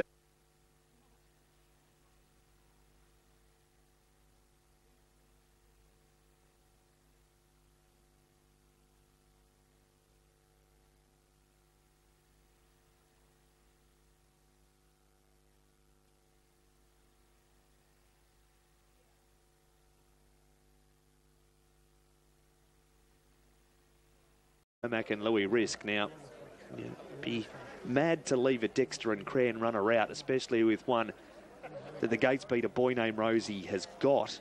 He has won 3 races also, but I just thought here if Boomgate gets out and runs them along and a boy named Rosie, for whatever reason, gets attacked early on, it might be interesting come the end of the race. This is more intriguing than a $1.80 favourite, I reckon. Now, the inquiry concerns the winner at Auckland for possibly going inside the pegs, turning for home. So if you've had a bet at Auckland, hang on to your ticket. And the 3-3B threw itself down at the start here, has been vetted and passed fit to run. Coming along for the first of the 2,600 metre races tonight. 6, a boy named Rosie at $1.80. 8, Boomgate, $3.90. 7, Madison Hill, $7.50. Mobile Gate for leg 2 of the quaddie. To be alive here, you need the 7 Candy Sticks. very exciting finish to a heat. The Golden Girls previous race. On the gate. The mobile gate at the turn. Elbow. Last start winner at Ascot Park. On the inside here, Johnny Cox and David Mitchell. Set to go. Intriguing little race, this one. Green light, and they're racing. A boy named Rosie Boomgate thought about going back at the start. First away, Strike on Command. Now Boomgate's coming forward. Better Fella goes through the middle to third. Going to California, settles down fourth on the inside from 3B and a boy named Rosie. Elbows on the inside from Madison Hill and Stingray, but Boomgate's gone to the top. Margin 2 lengths over Strike on Command and Better Fella parked. 3 back the inside, going to California and a length and a half 3B. Elbow settles down 4 back the markers inside of a boy named Rosie. Madison Hill second last around Stingray as Boomgate goes to the back. The margin's 2 lengths. Second Strike on Command and Better Fellas half a length away third. 3 back on the pegs is going to California and a length away 3B midfield the running line. Elbows 4 back the pegs and around is a boy named Rosie. Length and a half Madison Hill and Stingray who are the last pair. Short of a lap and a half to go and Boomgate and John Dunn leads at the 1800 metre mark by a length and a half over Strike on Command who trails second. Better Fellas Racing Park third and going to California 3 back the inside. 3B's running fifth and Elbow next on the inside. Boy named Rosie's 3 back the outside row, trailed by Madison Hill and Stingray on the pylons as last. 1500 metres to go and it's Boomgate leading the way. No moves throughout the first lap and the lead time 1:15.1, the only race over this distance so far tonight. And he's out by a length and a half. Second Strike on Command and Better Fellas a neck away third. 3 back the inside is going to California from 3B. Elbows 4 back the markers from a boy named Rosie, easing out 3 wide to go at the 12.50. Madison Hill second last and Stingray whips them in. Circuit to go. Boomgate in control over a boy named Rosie. Allowed Rain to stride forward 3 wide to second. They went the first quarter in 31.8. Leaders back third, Strike on Command. Better Fella fourth and going to California. 3 back the inside. 3B Pockets Elbow from Madison Hill and 2 lengths to Stingray. To the back near the 900 metre mark and Boomgate and a boy named Rosie. They quicken the tempo here as the leaders look each other in the eye. Strike on Command running third the trail and fourth Better Fella with some cover now for the first time in the race. Going to California, fifth inside of 3B from Madison Hill. And then came Elbow and Stingray. 6.50 to go. Boomgate leads half a length. The second quarter 29.9, 61.7 for the half. Boomgate half a length on a boy named Rosie. Strike on Command waiting for the Stunning Cullen at Pineleaf Farm passing lane. Then Better Fella going to California, 3B Elbow. Madison Hill and Stingray. 400 metres left to go. Boomgate by ahead on a boy named Rosie. Strike on Command dressed up for this passing lane run. Better Fella reined up and next to turn for home Elbow. Third quarter 28.9. Boomgate and a boy named Rosie. Strike on Command's coming through on their inside strongly. A boy named Rosie's the leader. The dangerous Strike on Command. It's Strike on Command and a boy named Rosie. Little between them. A boy named Rosie is just in front of Strike on Command and a boy named Rosie won at half a neck over Strike on Command and Boomgate. Fourth at the line goes to Stingray, then Better Fella, Madison Hill, Elbow and 3B and last in going to California. 6 a boy named Rosie, Dexter Dunn, 170, 110. 5 Strike on Command, 470 and 8 Boomgate, $1.50. Now makes it 4 from 11. Strike on Command looked at it in the eye. They were able to clear out from Boomgate and Stingray getting to fourth. 28.7 the last quarter. 159.3 for the last mile. They've really run a solid last 1,200 metres there, Greg, when a boy named Rosie made that move and they sped up from there. And in the end, it's been able to hold out Strike on Command, who looked a massive danger at the top of the Stunning Cullen lane. Yeah, looked the winner, didn't it? But has stretched out nicely for the Be-In to Win syndicate, headed up by Jed Moore, of course, of the Metropolitan Trotting Club and the son of Badlands Hanover out of Rosiana Jacka. Makes it win 4 at start number 11, trained by Crandell Getty, and Dexter Dunn grabs a treble here tonight. Simply too good in the end for Strike on Command. Boomgate got out of the gate nicely, led them up and has just been run over by these other 2 in the home straight. But a boy named Rosie. Money came for it. and they have delivered here with a boy named Rosie. Inquiry into the previous Alexandra Park has been dismissed. Here's Mark Gallagher with his call on the 7th. Command. In third, 8, Boomgate. Fourth has gone to 9, Stingray. From 4, Better Fella, and 7, Madison Hill. 6, 5, 8, 9, 4, 7. The margins are neck. 3 3/4 lengths, 1 1/2 lengths, 1 1/4 lengths. The winner's time was 3:14.6, a mile rate of 2 minutes, 0.4. The last 857.2, the last 428.5. 4 minutes away from the penultimate here at the Wanganui Greyhounds meeting code 10, race number 11. And not so long ago we saw Opawa Zara taking out the running of the Group 1 Breeders, New Zealand Breeders' Stakes. So huge congratulations to Connections and also to Gina and Dave Fahey. Number 7, Run Lacey Run, is the favourite here in race number 11 for the Freeman Turnwood combination. $2 money back, the tote $1.80 and $1.15 on final field. I usually think with this dog that, you know, box 1's where she wants to be, but when you look at her box 7 stats, they're actually remarkably good. She's had 7 goes from box 7 for 5 wins and 2 minor placings. She actually lined up at Monaco on Sunday and she was too good on that occasion as well, lead them throughout from box 1. It is going to be a bit of a matter of whether or not she jumps or not. Prior to that, she'd just sort of been jumping it fairly, so that will be the key, is whether or not she steps. Looking at the rest of the market, tier number 1 is Choc D Alice for John McInerney, $9.250 fixed, $15.320 on the tote. She was a winner here 2 starts ago in Seaford Company. That was on the 2nd of June, and then last time out was pretty unlucky when 7th and behind Bolt Rama. She's drawn box 7 and box 8 in her last couple of races. Gets the inside draw here today, and certainly not the worst. Number 3, B Rabbit, I think is capable of, I would say, taking this out. Maybe that's taking it too far. It's down half a kg. $8.215 fixed, $6.40 and $2.10 on the tote, lining up for Lisa Rahuna. B Rabbit was second last start and behind Ever So Hopeful. That was in C4 Company, and prior to that was a winner here and beat Homebush Sarge. Recent racing, the last couple of races have been in C4 Company, but if you go back 3 starts, that was a really good run for third and behind a very nice dog and Pop Some Tags. So I think that he is capable of mixing it here with these really good sprinters. Number 3, B Rabbit, $8 fixed and $7.30 on the tote. And then my numbers here was 7 to beat, 3, 1 and 6. I put in number 6, Vicky's Quest. That's at $8 fixed and $7.60 on the tote. She is stepping up to Open Class Company today. She has been showing really good box speed lately. She pinged away from box 3 last start here. That was on the 30th of May, and she just got home to beat home at Boston Blaze on that occasion. Less than 2 minutes away here from race number 11, and Mark, great to see the Faheys taking out the New Zealand Breeders' Stakes there with Opawa Zara in the previous. Certainly was, Elizabeth, and going back to the day of the heats, and I think it was Opawa Amy who went round in the first race and got tangled up there with Thrilling Butcher, and that had continued a pretty poor run for the Faheys here in recent times, and I was bemoaning their lack of luck, and then it all changed. They won a couple of heats of the Breeders, and of course now Opawa Zara has gone on to win the final, and she's done it well too, because she's come from off the pace, and yeah, there was some trouble in behind, unfortunately, that saw Chick the Mail and Catch a Fire along with Amber Light pretty much out of commission at the first bend, but up front a very good battle, and Opawa Zara winning that from Thrilling Zuma, Game Race and Gainsford setting them up in front.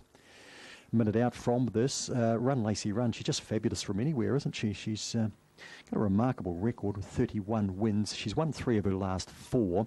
As you say, just occasionally she's not always the quickest off the she's not always the quickest off the lids at all. When she is, she's absolutely lethal because she runs out a strong sprint.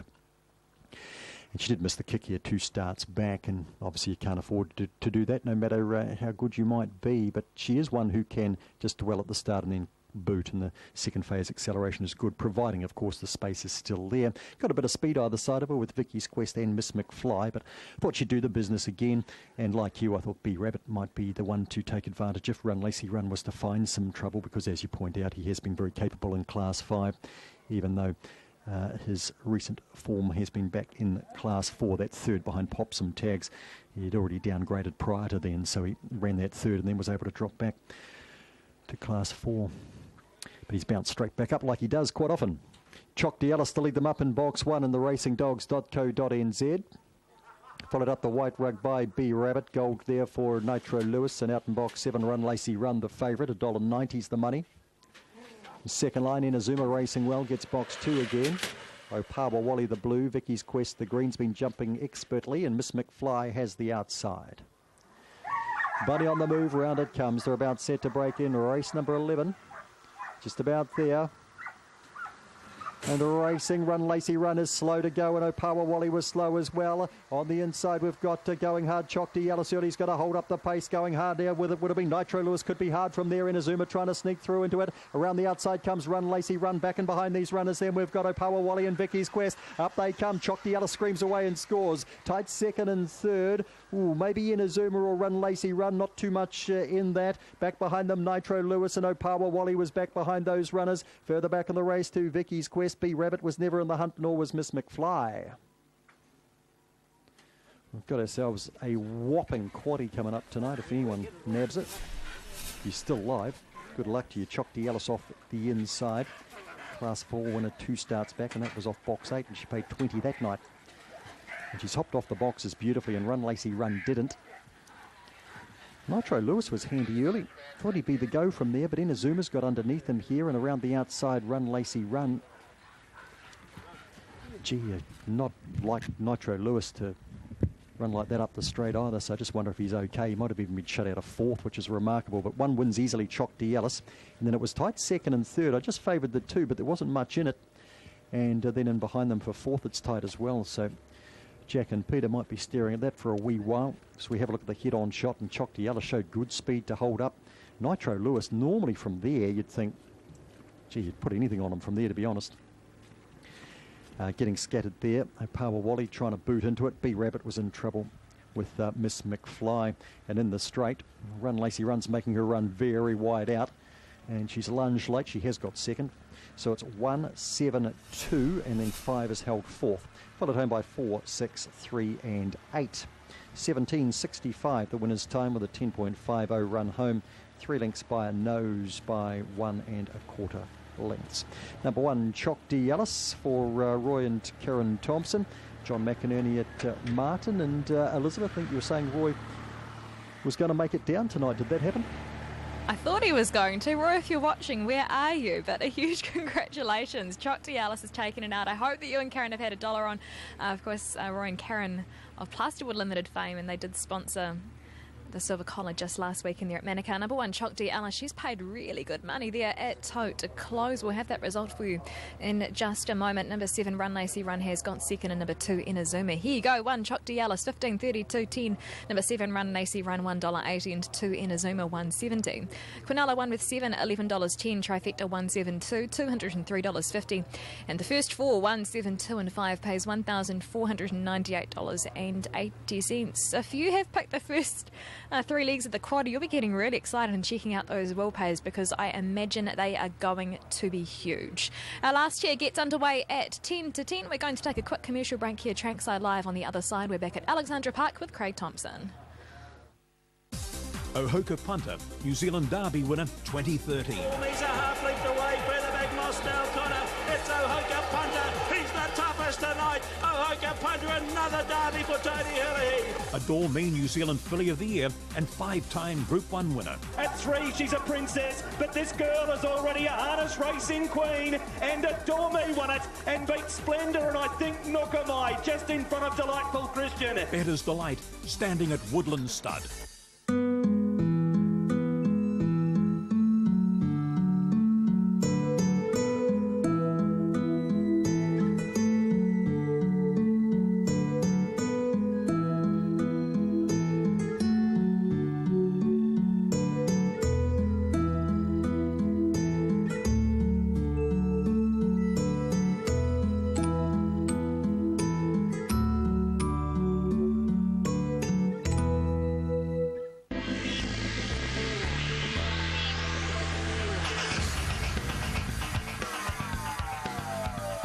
Welcome back to Alexandra Park. Just prior to race number 9, the Bricken Farms Mobile Trot for the Class 1 and 2 trotters over the 2,200 metres. Favourite here, 13 Idle Bones, $2.70 the book, $3 on the tote. This one up from the South Island from the Paul Ellis team. Brett Mangos takes the drive. Very consistent of late. Second and 2 wins, and those 2 wins at Addington. Never easy at Alexandra Park, but at least she's got the mobile tonight, and I think she's got a lot of ability, this mare, by Monkey Bones. Unusual colour. We'll have a look at her when she parades on track shortly. Second favourite, the Wonky Donkey. Barrier number 2. Big chance here. This one trained by Nathan Williamson. Simon Lawson takes the drive. Ash Burton, a boy named Rosie for Dexter Dunn. 170-110. Puts pick 6 back on track. 5, Strike on Command.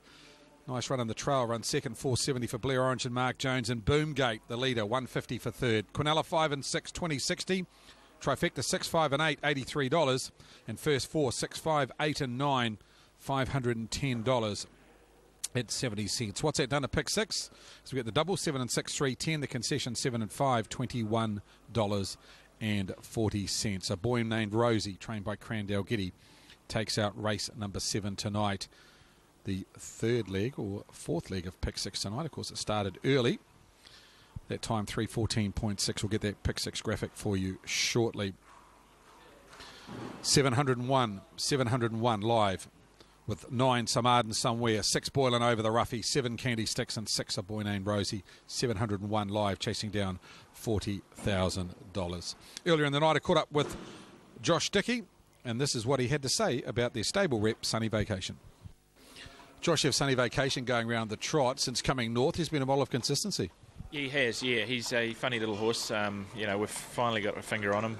Luckily, we've had a couple of mobiles that he does seem to appreciate. I drove him quite hard last week, and, you know, even though he sort of was a bit distant away from Sun Shield, he did race good, lock wheels around the last bend, and put the blinds on tonight will make a big difference. And, you know, I wouldn't be afraid to have him in your trifectas or so at, you know, good odds of place anyway.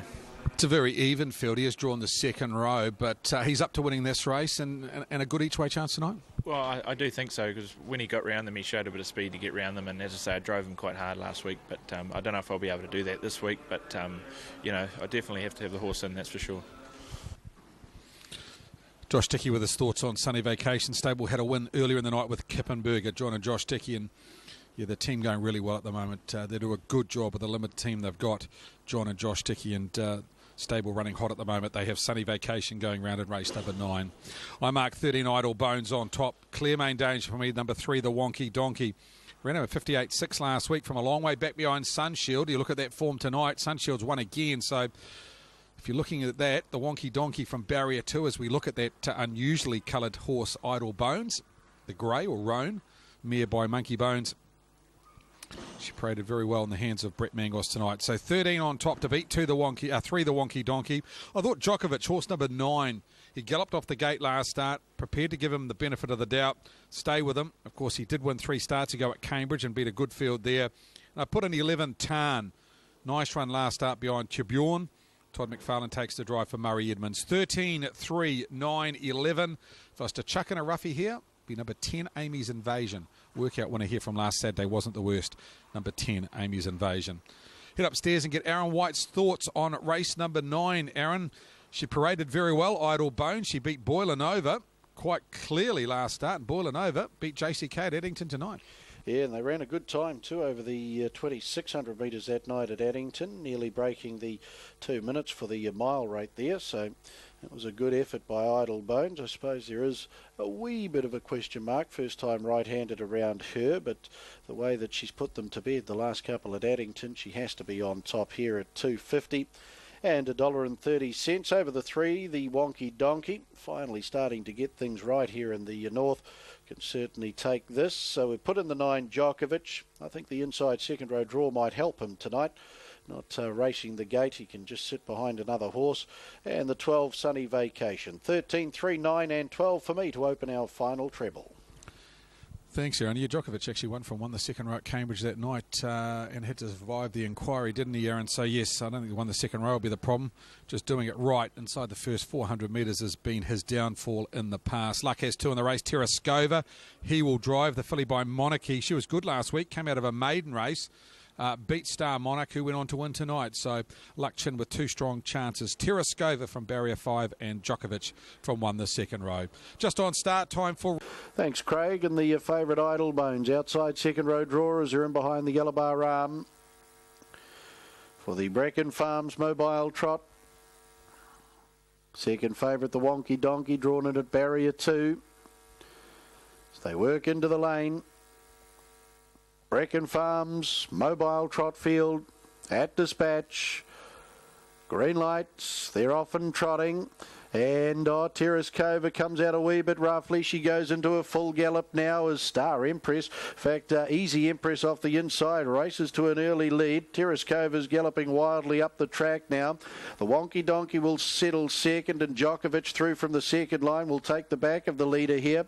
There followed Kiss Me Earl and Amy's Invasion. Then Tarn, Idle Bones, the favourite, makes a safe beginning. Sastry's back with Sapphire Castle, and Joseph H. and Terrace Cova will settle last. Into the back, and the Wonky Donkey moving up on the outside of Easy Empress now as they work down the back.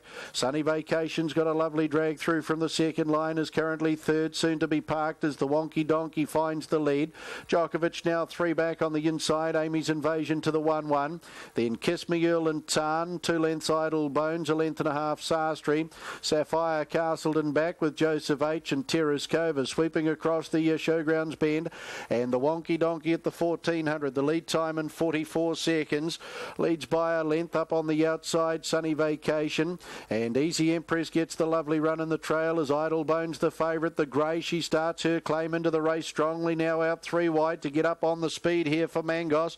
And she'll soon be in front too with the opening quarter 32.1. She goes around now to lead the Wonky Donkey. Djokovic in midfield, Tarn to his outside, then Kiss Me Earl, Sarstream, Sapphire Castle and Joseph H. and Terrace Cova. Idle Bones, the Monkey Bones mare on the stables corner, final time. Over Sunny Vacation, the Wonky Donkey. Amy's Invasion's had a lovely run in the 1-1. Easy Empress back on the inside. There followed Tarn around Djokovic, then Sastry, Kiss Me Earl, Joseph H, Sapphire Castleton and Terrace Cova, second quarter 31-2. Idle Bones into the back. Mangos has a good grasp of her too. On the outside, Sunny Vacation. The Wonky Donkey's got the favourites back, the second favourite.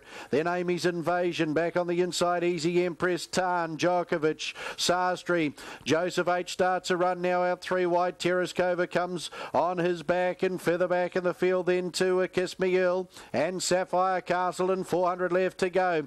Idle Bones cruising along in front. 30-2 was the quarter down the back. Sunny Vacation, the Wonky Donkey. Further back is Tarn, Amy's Invasion and Djokovic and Sastry, but homeward bound. Idle Bones 1.5 lengths over a game. Sunny Vacation, the Wonky Donkey, the passing lane. This grey mare though, she comes north in great form and she's going to bring it here all right. She's 3-4 lengths in front. And how easy is this win? Idle Bones down to the line and she scores by 5. Second, Sunny Vacation, a game run. Then the Wonky Donkey, Djokovic and Tarn. They were followed Amy's Invasion, Terrace Cova, Sastry. Easy Empress was back, as to Sapphire Castleton, back with those Kiss Me Earl and Joseph H. 29-5 the final quarter. 2:47-2.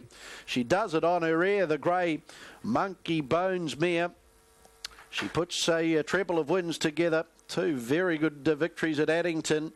Brent Mangos with all the confidence in the world once she negotiated that first corner.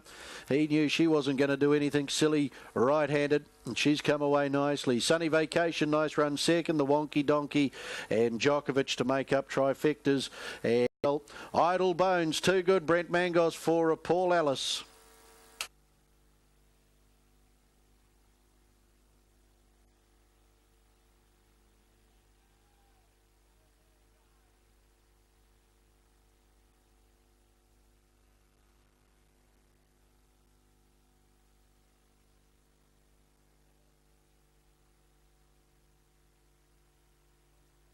Twelve, 3, 9, 11, 10.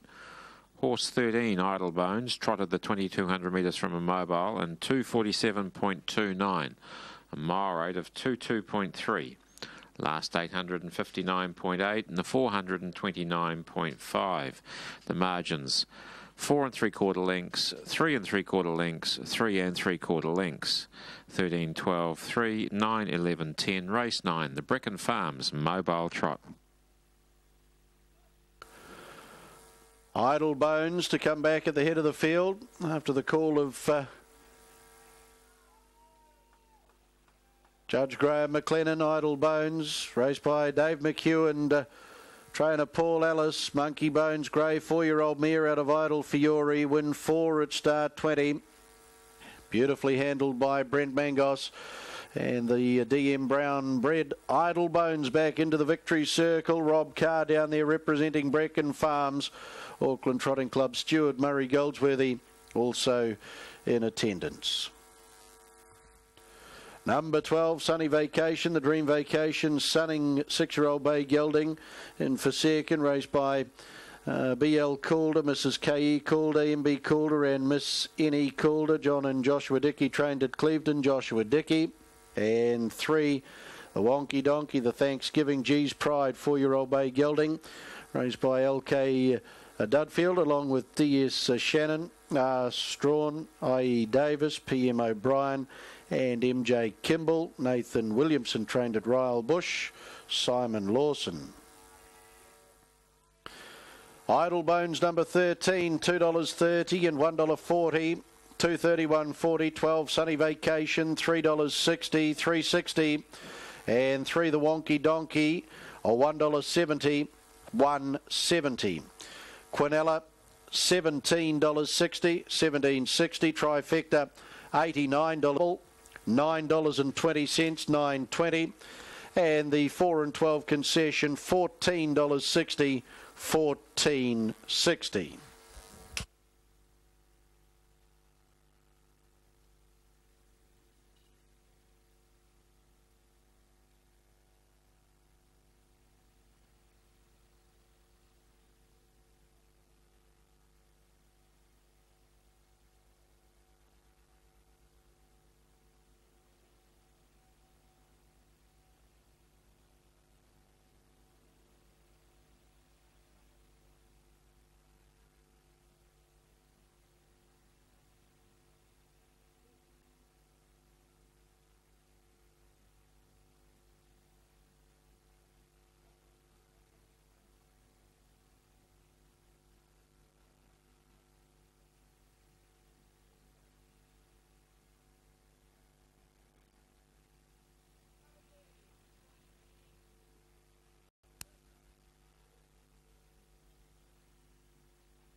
It's around the 8th. Can you remember a meeting in Canterbury that was all mobile? I can't until tonight.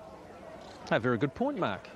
Well trained, spotted, and no, certainly in my time, that's been all mobiles. No, that's what we've got here tonight, and the next one upcoming. Oh, and Juicy Odd, I just thought the draw might suit her here over 2.6, 9.90 and 4.10. She's been forced to do some work, and she follows out Shard's Assassin, who's not an overly quick beginner, but if she can stay handy enough and just get a few runs through the middle at the business end, I thought she could win. 4 Jacqueline, 3 Vienna Air and 7 Isaac. But the money that's come for Eva Sofinelli's been extraordinary on the fixed odds into $2.80. And where there's smoke, there's fire. You've just about got to go with it. And at $3.30 still representing pretty good value as far as the tote price goes. About half a point longer than that of the option, because the money has just been substantial for this newcomer to the Hope Barn. And Ricky May has the drive. Whistle has gone for race 8 off his Spot Ashburton Mobile. Pass on sympathies also to the family of the late Barry Nyan, and hopefully on a sad day for you, Eva Sofinelli can at least not end it on a high note, but put something into the day for you that's a little happier than the sadness surrounding the passing of Barry. Coming up now for the 8th race. Jackhammer, Red Maro, Isaac and all for DB, Jacqueline. And Vienna Rare, Tuscaloosa and Chard's Assassin. Back row, Juicy Odds. Eva Sofinelli, President Obama and Firebreak. And the gate's on the corner. Field of 12. Leg 3 of the quaddie. Leg 5 of pick 6. United Video Mobile at the release. They're racing. Shard's Assassin left okay off the inside, but speed coming over from both Jacqueline and all for DB. Firebreak from the back rows come through with the 13 on to slot to the 1-1. Shard's Assassin 4th on the inside from Vienna Air and 3 wide President Obama. Juicy Odds is down next to the pegs and a length and a half to Tuscaloosa. Next to turn out of the straight is Eva Sofinelli from Red Maro Isaac, and 3 lengths to Jackhammer, who's last. Jacqueline and Blair Orange hold the lead. 3 wide, President Obama coming forward will go to second, and Chard's Assassin follows the leader. All for DB, not quite, but about to get 1-1. It's into that position now. 3 back on the pegs, Juicy Odds from Firebreak, and then Tuscaloosa, covered by Vienna Air, and 2 lengths to Eva Sofinelli. Next to the inside, Red Maro, and 2 lengths to Isaac, and 2 lengths to Jack Emma. Lap and a half to go, and Jacqueline leads by a length and a quarter. Second and parked up, President Obama, and the leader's back third, Chard's Assassin. All for DB fourth, and Juicy Odds fifth on the inner. Then Firebreak from Tuscaloosa on the pegs. 1 length to Vienna Air. Red Maro's on the markers inside of Eva Sofinelli, and 2 lengths to Isaac, and 2 away last of all is Jack Hammer. Around 1,500 metres to go, and Jacqueline and Blair Orange out by a length. Second and parked up is President Obama, and Chard's Assassin third, all for DB fourth. 3 back the inside, Juicy Odds from Firebreak. There goes Eva Sofinelli by Vienna Air and also Red Maro. A length and a half to Isaac, and last is Jack Hammer. 1:14.2 for the lead time. And Jacqueline nearing the winning post to round out. Leads by a length over Eva Sofinelli, who between corners has come forward to go to the breeze just at the exit to the straight. Chard's Assassin third, President Obama fourth. 3 back the inside, Juicy Odds. The running line then is all for DB. On the pegs is Tuscaloosa from Firebreak, and Red Maro covered by Vienna Air. 2 lengths to Isaac, 2 to Jack Hammer. First quarter 31.9. 900 to go, and Jacqueline turns to the back. Speed increases too, and leads by a length over Eva Sofinelli, and Chard's Assassin travels on a tight rein in the trail. Next then, President Obama. Juicy Odds 3 back the inside from all for DB. Vienna Air's on the improve. Tuscaloosa next to the pegs from Firebreak. Isaac driven up to follow Vienna Air, but making ground from Jack Hammer on the back of Isaac. And Red Maro's last. 31.3 the second quarter, 63.2 for the half, 500 to go. And Jacqueline leads by a head. Eva Sofinelli right there, 3 wide, Vienna Air. Between horses, President Obama, Chard's Assassin reined up the trail. Isaac galloped from Juicy Odds, and Jack Hammer forced wide when Isaac broke. The third quarter, 29.3. Jacqueline heads in. Marginal length on Eva Sofinelli. 2 lengths away is Chard's Assassin from President Obama. It's Eva Sofinelli and Jacqueline the pair. Eva Sofinelli's just in front of Jacqueline from President Obama. Eva Sofinelli in front. This wins all for you, Barry 9. And Eva Sofinelli won it by a length and has beaten Jacqueline and President Obama. Fourth in goes to Juicy Odds, and then came Tuscaloosa, Chard's Assassin, Vienna Air, Jack Hammer, Red Maro, Firebreak, Isaac, and all for DB. 11 Eva Sofinelli, 291.20. 4 Jacqueline, 170, and 12 President Obama, $6.10. Last quarter, 28.4. Last mile in 2 minutes, 0.9. The daughter of Christian Cullen moved up to sit parked with a round to go. Jacqueline, another placing. Wouldn't mind owning him. Pays the bills every month. President Obama in third spot. And Juicy Odds rounds out the top 4. Sad day for the 9 family, Greg. Tinged that sadness somewhat with the win by Eva Sofinelli. I'm sure Barry, he might have passed on this morning, but wherever he is right now, he would have been riding that mare home in that race. Yeah, I think he would have been, Mark, for sure. And she's had to be the best in the race to do it, getting around at the right time. Beautiful Rick May drive. Driving in the black armband tonight for Greg and Nina Hope and Val 9. And, yep, she's going to win her share, I'm sure of that. Eva Sofinelli, the mare by Christian Cullen. And of a smart mare herself, and Dancing Homes makes it win 2 at start number 11. Of course, initially prepared by Murray Edmonds. He did a good job. Now she's enjoying being at the beach, and she delivers here, beating a pretty game in second, Jacqueline. Here's the judge's call to confirm. Sofinelli, second 4 Jacqueline, and third 12 President Obama. Fourth has gone to 10 Juicy Odds from 2 Tuscaloosa and 1 Chard's Assassin. 11, 4, 12, 10, 2, 1. The margins 1 length, 2 1/4 lengths, 1 3/4 lengths, 2 lengths. The winner's time was 3:15.5, a mile rate of 2:01. The last 857.3, the last 428.2. So 3:15, a very good time there by Eva Sofinelli, and dividends not too far away for runner number 11 in our penultimate here tonight. Paid $2.90 and $1.20. Jacqueline the 4 at $1.70, and President Obama continues to race well for Lawrence McCormick and Chantal Kendish. $6.10 the place price. $7.60 the Quinella, $167.80 your trifecta, and the first 4 with the 10 in the book Juicy Odds has paid $992.10. Just 175.70 live in pick 6, 9, 6, 7, 6 and 11, and Eva Sofinelli taking out leg number 5. That one was certainly for you. Big bar. 1 to go here at Addington Raceway tonight, the Ashburton Trotting Club, and it will be underway 10 minutes past 10 from memory, but we need to head to Elizabeth Whelan and catch up with her with the next to go from the field that we've actually got assembled here. We've got the likes of Pops and Tags drawn out wide in box 8. I spoke to Paul Freeman this morning.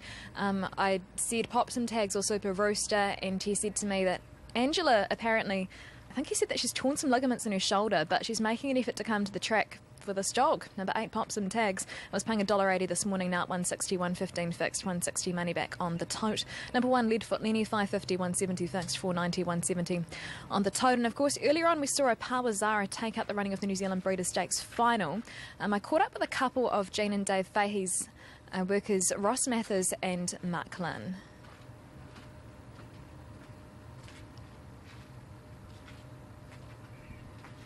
No idea. Unfortunately, we can't bring you that at the moment. They were excited, though. I can tell you they're excited. Hopefully, we will be able to bring you that interview at some stage. But Pops and Tags, 160, 115. He does at the 1 to beat here. He's shooting for 3 wins in a row. And based on what Paul said earlier on today, because I thought that Super Rooster might have been a chance, but he seemed to indicate Pops and Tags a very big chance. What I do like about Super Rooster, it can be touch and go, but when he jumps, he really jumps, this dog, the 6 Super Rooster. That's paying $14 fixed and $14 on the tote. 90 seconds away from the last. And Mark Grozanowski, do you think Pops and Tags is a good thing here? Can you define good thing? Got to be a bit careful, don't I, Elizabeth? I think I've labelled 1 or 2 that haven't been. Pops and Tags is in the perfect spot. There's no question. Box 8 just suits him perfectly. He's not explosive off the boxes, but Box 8 gives him that opportunity to use that second phase acceleration and to gun down the dogs in the straight, and that's what he's done lately. Half-a-length victories over Waterbug and Exponential Lily. And he's left it late in the piece to do it. He was beaten by Run Lacey Run 3 starts back. I think he's short enough now at $1.50. He's $1.60 now, in fact, $1.80 earlier today. And he's $1.70 on the tote. The 4 Homebush Crash is a really good dog, and a couple of times in the not too distant past, he has gunned down Super Rooster, who's led up, and Homebush Crash ran him down twice.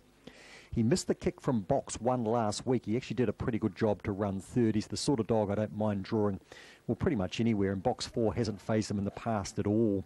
So I can see him getting right into it. Homebush Crash, super record here. Leadfoot Lenny off the inside. He's not a brilliant box 1 dog, but he got off the lids well a fortnight ago, and it took Run Lacey Run to gun him down, and that was fresh up. He hadn't raced for 2 months. I see in the Quadio Power Sister isn't covered. Pop Some Tags is at 3,100 odd. And the rest are the pot, 5,000, who passed the mid-race and won. Kazillion tends to go left from the boxes, so Power Sister could get a bit of a shot at them early. Sir Richie, good honest dog in box number 5. Red Mover Hoover is certainly capable in this type of company, but it is a pretty useful field, as Elizabeth said, leading into the last. Book your function at Hat-Trick to close out Breeders' Night here. The inside for Leadfoot Lenny, followed down by Opawa Sister, Sir Richie, and out in box number 7 is Red Mover Hoover. Second line, Kazillion the black and white. Blue Rug Homebush Crash. Green rug there for Super Rooster, and Pop Some Tags the outside, $1.60. There's Pop Some Tags around the outside with massive strides. Red Mover Hoover trying to come with it, and Opawa Sister trying to sneak through the inside. Homebush Crash is a long way from them with Sir Richie and Leadfoot Lenny. Pop Some Tags screams to the lead from Kazillion. Pop Some Tags, Kazillion, probably Red Mover Hoover up for third, narrowly there from Opawa Sister. Homebush Crash back behind them. Sir Richie was back with them when they crossed, so too was Super Rooster, never in the hunt. And the one that ended up tailed off was Lenny, I think, back at the tail of the field. Pop Some Tags does it again, box 8. Not a great beginning. The 2, the 1, they went hard early, and they put 3 links on them early. Now, Kazillion might have got to Lenny here at the first bend. And pops some tags, puts in the burn around the outside. Kazillion. 110 starts, I think it took her to get to Class 5. And she's 4 1/3 years old. And she's just racing out of her skin. Pops some tags, wins easily. Terrific run, Kazillion. And then Red Mover Hoover down the outside. Snapped third off Opawa Sister, who's been game again. Hope Leadfoot Lenny's okay. He was there early. May have been, she come out actually on Kazillion. Let's have a look here. So the one's out okay. Kazillion there early. Leadfoot Lenny pushes her back the outside. Bit of a squabble in the middle. Super Rooster in a lot of trouble with Homebush Crash. And it's all working out beautifully for Pop Some Tags around the outside. Back and behind them, not much happened to Leadfoot Lenny there. So, oh, gee, he's disappeared top of the straight there, Lenny. He can run wide in the straight, but that's outrageous. He's almost out of, he was out of picture shot momentarily. So, he'll be off to the vet for assessment, you would have to think, Leadfoot Lenny. Pop Some Tags wins the last. The Black Dog by High Earner at a Fantasy Parade. Paul Freeman, Angela Turmoil. Train at Foxton. It's taken them to the last to win a race tonight. He's won 19 from 34 and he's unbeaten in 5 from box number 8. Excellent night's racing tonight with Lisa Ahern training 3, John McInerney 3, and they're all at big odds too, and Dave Fahey 2, including the important one, Elizabeth, with Opawa Zara in the New Zealand Breeders' Stakes. It's been a pleasure working with you. Just before I throw back, Jack is through with the results. So 8, 2, 7 and 3, followed home by 4, 6, 5 and 1, 17, 47, 10, 33. So it's the coolest part of the night. Fastest time, 3.5 lengths by 1.5 lengths by a head were the margins. That's it from me, Elizabeth. Hope you enjoy your partial weekend here in Wanganui. Thanks very much for that, Mark. It's been great working with you this evening. Number 8, Pop Some Tags. Finally, a favourite wins a league of the quaddie tonight. Pop Some Tags has done the job there for Paul Freeman and Angela Turnwood. Congratulations to the massive racing syndicate. It's been too good today. We'll have that result wrapped for you very shortly. You'll be pretty excited if you had the first 3 legs of the quaddie home.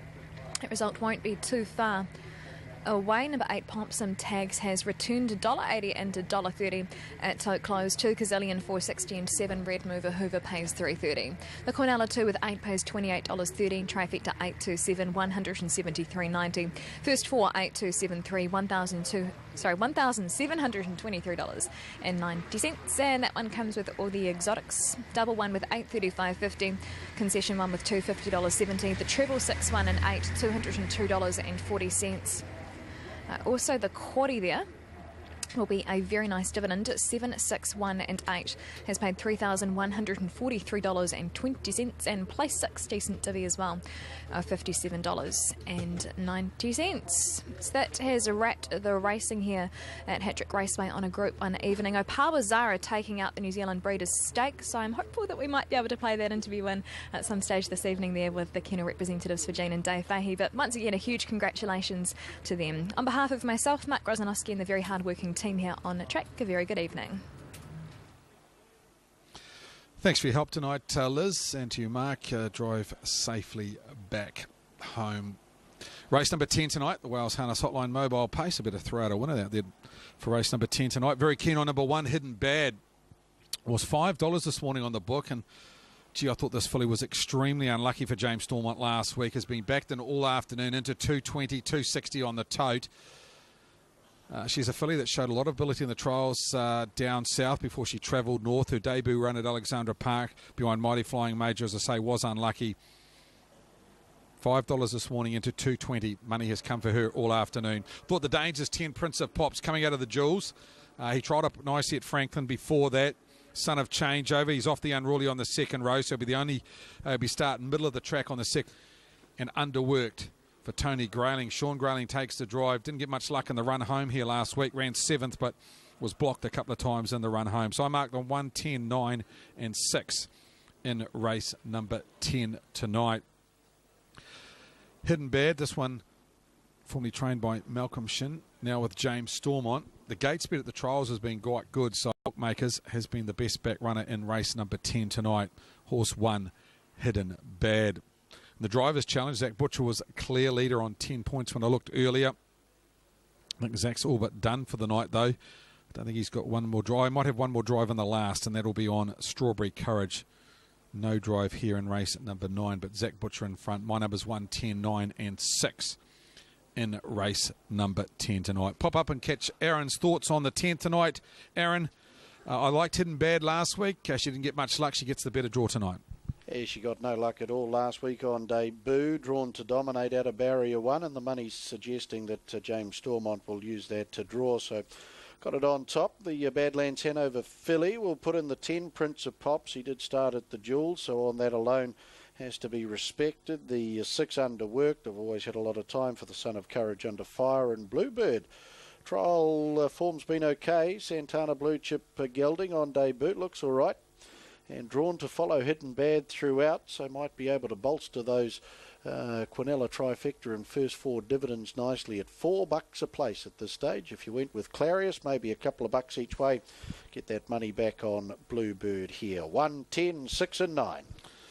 Thanks, Aaron. Yeah, Bluebird. This one by Santana Blue Chip out of Pocket Joy, bred by the Fawcett's, and Wayne owns and trains this one along with Alan. Ran second at the workouts here last Saturday.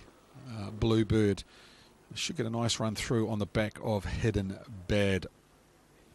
Outside the top 4, Major Classic for Jeff Small and Full Butcher. Ran third 2 starts ago behind Curahapa Gambler. A little bit disappointing last start when went out favourite behind Take Charge at Auckland. That tended to be a little bit of a sit and sprint affair and really never got into the race. Major Classic after drawing the outside of the front. He would be certainly a first 4 chance. Probably the best roughie in the race is number 4, Sky Art. This one, the brother to Sky Major, was backed first up, got left parked out, and he faded late. Talked to Tony Grayling about him. He said just might need that run, so you'd think he'll benefit from him. He looks very well on track tonight, Sky Art. And $24 last week. He went rounded around about $5, so punters have dropped him. I suggest you don't drop him yet. Horse 4, Sky Art. If you're playing fringe trifectas and first 4s, he would definitely go in the mix. The Son of Art Major. Morris McHenry takes the drive from barrier number 4. We've got workouts here at Alexandra Park tomorrow. If you're in the region, get along to Alexandra Park. We've got official trials and workouts, 9 in total, kicking off at 10 o'clock. You can do brunch here at the park. Of course, we've got a new menu here at Alexandra Park at the moment, and a lot of people partaking in that. Very, very good breakfast here at Alexandra Park. Not that I can have it anymore, but yeah, there are a few that do. And yes, the Park Sports Cafe, the place to be with their new menus and their dining facilities here. Just on start time for race number 10 tonight. It is the 3rd leg of the quaddie. If you're playing into the quaddie, the first 2 legs taken out by Lance Wood Lizzie in the first leg in that New Zealand record time. Outstanding performance. Did everything right. Got the trail and up the passing lane for Zach Butcher. Idle Bones took out the 2nd leg. Favourite draws barrier 1 in the 3rd leg. Her name Hidden Bad. For the Wales Harness. Thanks, Craig. Great tipping service too. The Wales Harness hotline, walesharness.co.nz. And behind the Alabar Mobile Gate, Hidden Bad, drawn barrier 1 to run the $2.30 favourite. Into the lane they come. This race 10 of 11 tonight under the ribbon of light at Alexandra Park. Wales Harness hotline 0900 999 mobile pace field to go, and GJ Sealster comes off the gate strongly to try and get over Hidden Bad, but Hidden Bad will punch underneath and lead.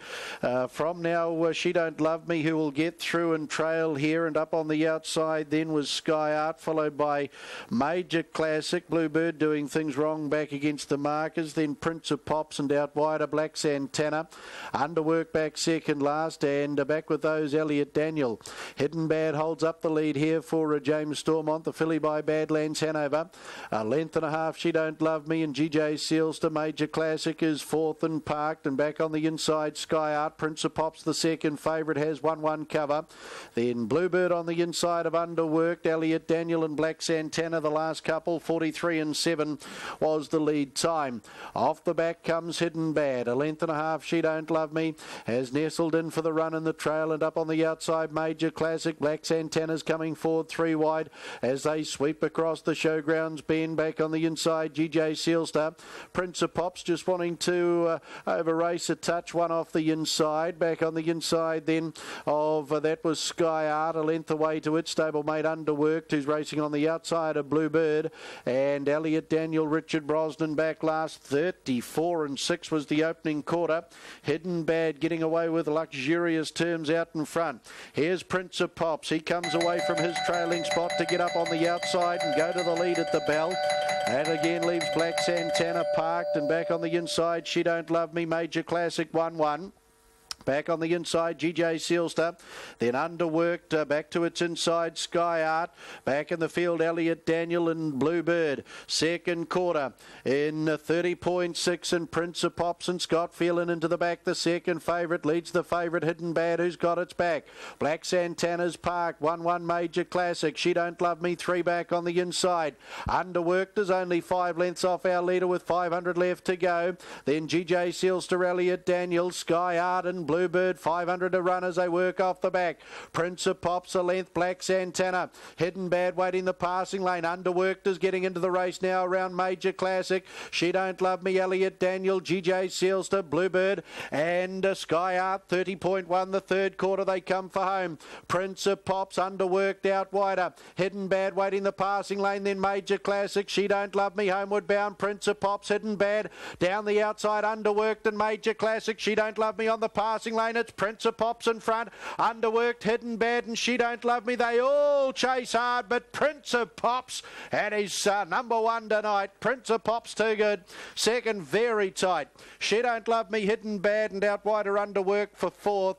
They were followed Major Classic, then Elliot Daniel, Black Santana, Sky Art, Bluebird and last in GJ Sealstar. 28 and 2 the final quarter.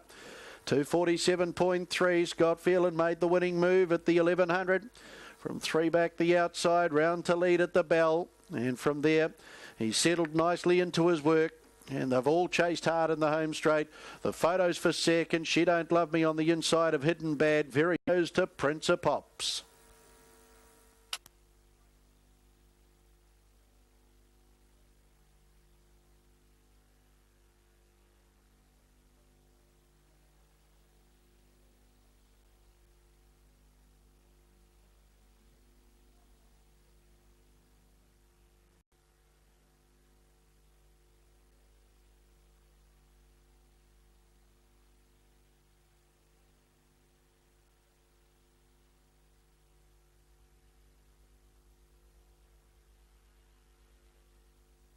Official placings, race 10, the Wales Harness Hotline Mobile Pace.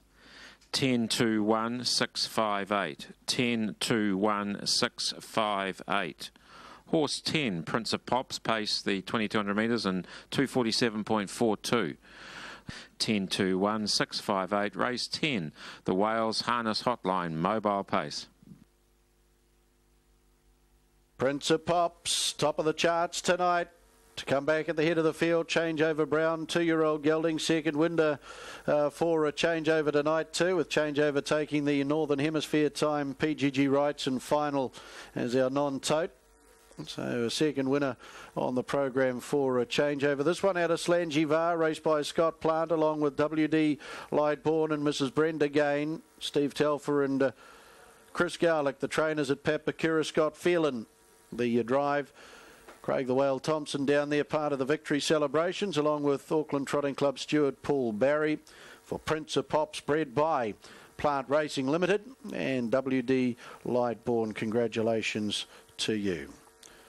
He picks up his first win at start 5 tonight, and Prince of Pops, too good. Number 2, She Don't Love Me, second. Better's Delight Bay, 2-year-old colt out of Abbey's Babe, raced by S.J. Reid, Mrs. M.J.V. Hoggard, M. Ung, R.L. Crisp and K.T. Odges. Stephen Reid and Simon McMullen trained at Pukekohe. Peter Ferguson, 1 Hidden Bad. K.J. Robertson, the owner of Hidden Bad.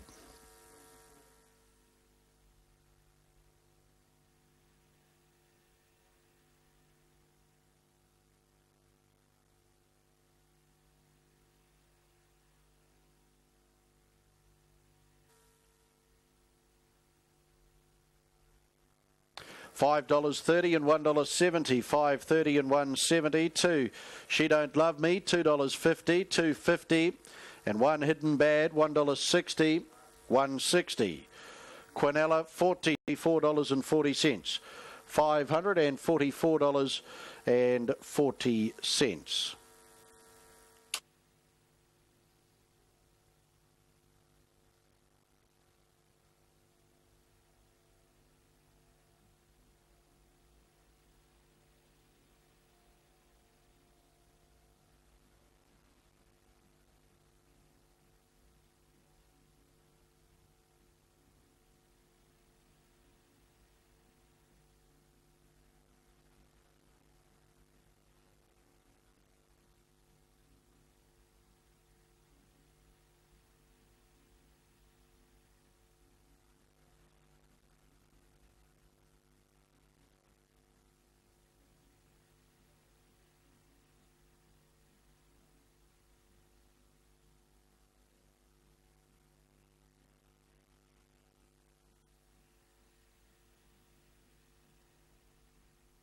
Since they've been back from holidays, 11 for me, Gracious Star. You just know when your foot's in your mouth, you know the story. Yep. Yeah, I do actually. It's deep.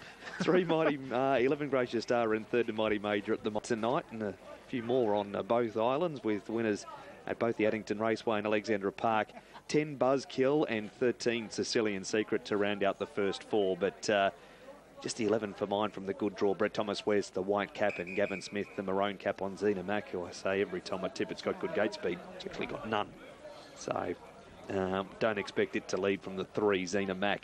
She has been getting back and running on, but just always thought she had gate speed. That's not the case. About to come up for race number 9, the Hotel Ashburton Fillies and Mares Mobile. Scratchings of 5 and 8. Hestia Franco comes forward. Look and Listen, Endeavour Arizona comes up with For the Good Times and Zena Mack, So You Think. And Band of Hope, Back Row Buzzkill, Gracious Star, Trevi Bromack and Sicilian Secret. This is race 9. Last favourite is the 11 Gracious Star, a Real Desire filly out of Nurse Me Pocket. Brett to wind it up, Oamaru Racing on the South Island, harness-wise on Sunday, hrnz.co.nz. Have all the information for the meeting around at Oamaru. 50. Ready to go. Ashburton Racing at Addington's about to finish up for the night. Right. Green light. And they're racing and really high gate speed from Endeavour Arizona. Charged off the 6 to lead. Second is So You Think, and a length away third, Zena Mack from Band of Hope. Gracious Star getting a 1 out, 1 back trail early from For the Good Times, who's 3 wide. Tracked up out there by Trevi Bromack from Buzzkill. Big trails and Zena Mack parked, and 3 wide is For the Good Times pressing on. Band of Hope 3 back the pegs, and Trevi Bromack 3 wide and 1 back. Gracious Star between horses, Hestia Franco to her inside. The improving Look and Listen with cover around it. And then came Buzzkill and Sicilian Secret. Lead time 24.7. And Endeavour Arizona with Michelle Nielsen leads a length and a half. 3 wide, Trevi Bromack goes forward to join the leader. And For the Good Times runs third around So You Think. 3 wide is Look and Listen. Speed's not bad here. Zena Mack's in the running line from Buzzkill. 3 wide and 1 back. Band of Hope's on the pegs. Gracious Star's going to get moving on the back of Buzzkill from Hestia Franco and Sicilian Secret. 31.7 for the first quarter, but they were really trucking on the turn out of the straight. And Endeavour Arizona's keeping the lead and is keen to run. Second parked up, Look and Listen. Leaders back, So You Think. 3 wide, Buzzkill from Trevi Bromack.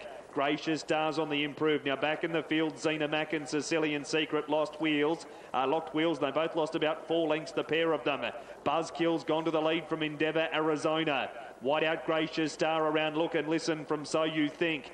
Then Trevi Bromack For the Good Times is off the course from Band of Hope, Hestia Franco. Zena Mack, and last of all is Sicilian Secret. 30 and 3 the second quarter, 62 the half. They run by the quarter. Buzzkill in control. A neck on Gracious Star, favourite right there at the bend, but is being reined up. Endeavour Arizona waiting in the stun and Cullen Lane to try and offer another challenge from Look and Listen. And then Band of Hope, third quarter 29.4. And the leader is Buzzkill on its outside, Gracious Star. Band of Hope deep on the passing lanes, making ground. So You Think letting down. Buzzkill still in front. Gracious Star, Band of Hope the inside. Leader still Buzzkill. Gracious Star, one lunge, they hit it. Oh, Buzzkill maybe over Gracious Star. If you're on the outside horse, don't give up. Band of Hope's run third. And then Sicilian Secret, boy, that locking of wheels at the half mile's been costly. From Hestia Franco, Endeavour Arizona not far away. Neither So You Think from Zena Mac, Look and Listen for the Good Times and Trevi Bromax last in. It's a photo. 10 Buzzkill at 10 and 310. 11 Gracious Star 310 and 160. 1 Band of Hope at $4. 30 and 3 the last quarter, 21.7 for the last mile, thanks to Al for the sectionals. Buzzkill kicking. Gracious Star driving. One up in the last. Gee, there were moves aplenty. But Buzzkill, the 10 horse for James Geddes, makes it 1 from 7 unofficially, but looking at the replay and watching it live, Greg, it looked as though she'd done just enough to win. And having seen the replay, there's nothing to indicate otherwise. As I say, good evening to you and good evening, everyone. Yeah, thanks, Mark. Thanks for your help throughout the night. Gee, it's close, isn't it? She did a power of work working to the lead, really poured it on Endeavour Arizona. And then the favourites had one last lunge. Ooh, there'll be a pixel in it. And if that's right on the line, which I'm pretty sure it is, and then Buzzkill will get home the filly by Better's Delight out of Truffle. We'll wait to get that confirmation from Mark Gallagher, Jim and James Geddes. Gracious Star's gone very close here. The winner is 10, Buzzkill. Second, 11, Gracious Star. And third, 1 Band of Hope. Fourth has gone to 9, Hestia Franco. From 2, So You Think. And 13, Sicilian Secret. 10, 11, 1, 9, 2, 13. The margins are nose, 3/4 of a length, 3/4 of a length ahead. The winner's time was 2:26.3, a mile rate of 2 minutes, 0.3. The last 859.3, last 430.1, and good night from the judges' box. And thanks to Mark Gallagher with his call on the last, and Buzzkill. The filly by Better's Delight has got win number 1 at start 7. They're good horse people, Jim and James Geddes, and James drove a very positive lead tonight, and he's got there by the barest of margins. Over Gracious Star, and in third position, Band of Hope going a nice race first up. This time in for Marty Larder. Dividends coming through on the last. And if you followed this horse up, of course, 2 starts ago, it broke a hobble in the straight and was second to Digital Art. And tonight it's paid 10.20 and 3.10. Gracious Star, the 11 at 160. She's clearly going to win her share. And Band of Hope at $4. 17.30 the Quinella. Trifecta's paid 611.20, 611.20, 2,249.70, 10, 11, 1 and 9, and a jackpot there of just over a couple of $1,000. Did complete the double, 11 and 10, and that was with Eva Sofinelli in the first leg, $30.70, $3 the concession, 104.60 the treble, 104.60. The quaddie tonight, 301.70, 301.70, 3 subs, and then in the last leg, the winner being Buzzkill, and place 6 was $15. What about pick 6 tonight? 9 Some Arden Somewhere, 6 Boil and Over, 7 Candy Sticks, 6 A Boy Named Rosie, 11 Eva Sofinelli, and Buzzkill. And Dexter done confirmation there. Streamline Freight Drivers Challenge, they have tied it up on the 12 points. On behalf of the team that have brought you all of the action, bid you a very good evening, and we're heading to Singapore, meeting 12 races to get excited about. And it's, as far as our overseas racing goes, Craig, it's an exciting time. We've got Royal Ascot coming up next week, and we'll be wagering on Royal Ascot for 3 of the 5 days of their carnival. Yeah, Wednesday, Friday, Saturday for Royal Ascot. We'll talk more about it off this morning. It did. Did you watch any of it, Craig? No, I did not. Did not watch it. It was very early on in the morning. Just reading a few of the reports on the news services. A little bit of a hometown decision in one of the penalties, I think. I heard the few people grumbling at the referees, but yep, that's soccer, isn't it? It is, yes, yes.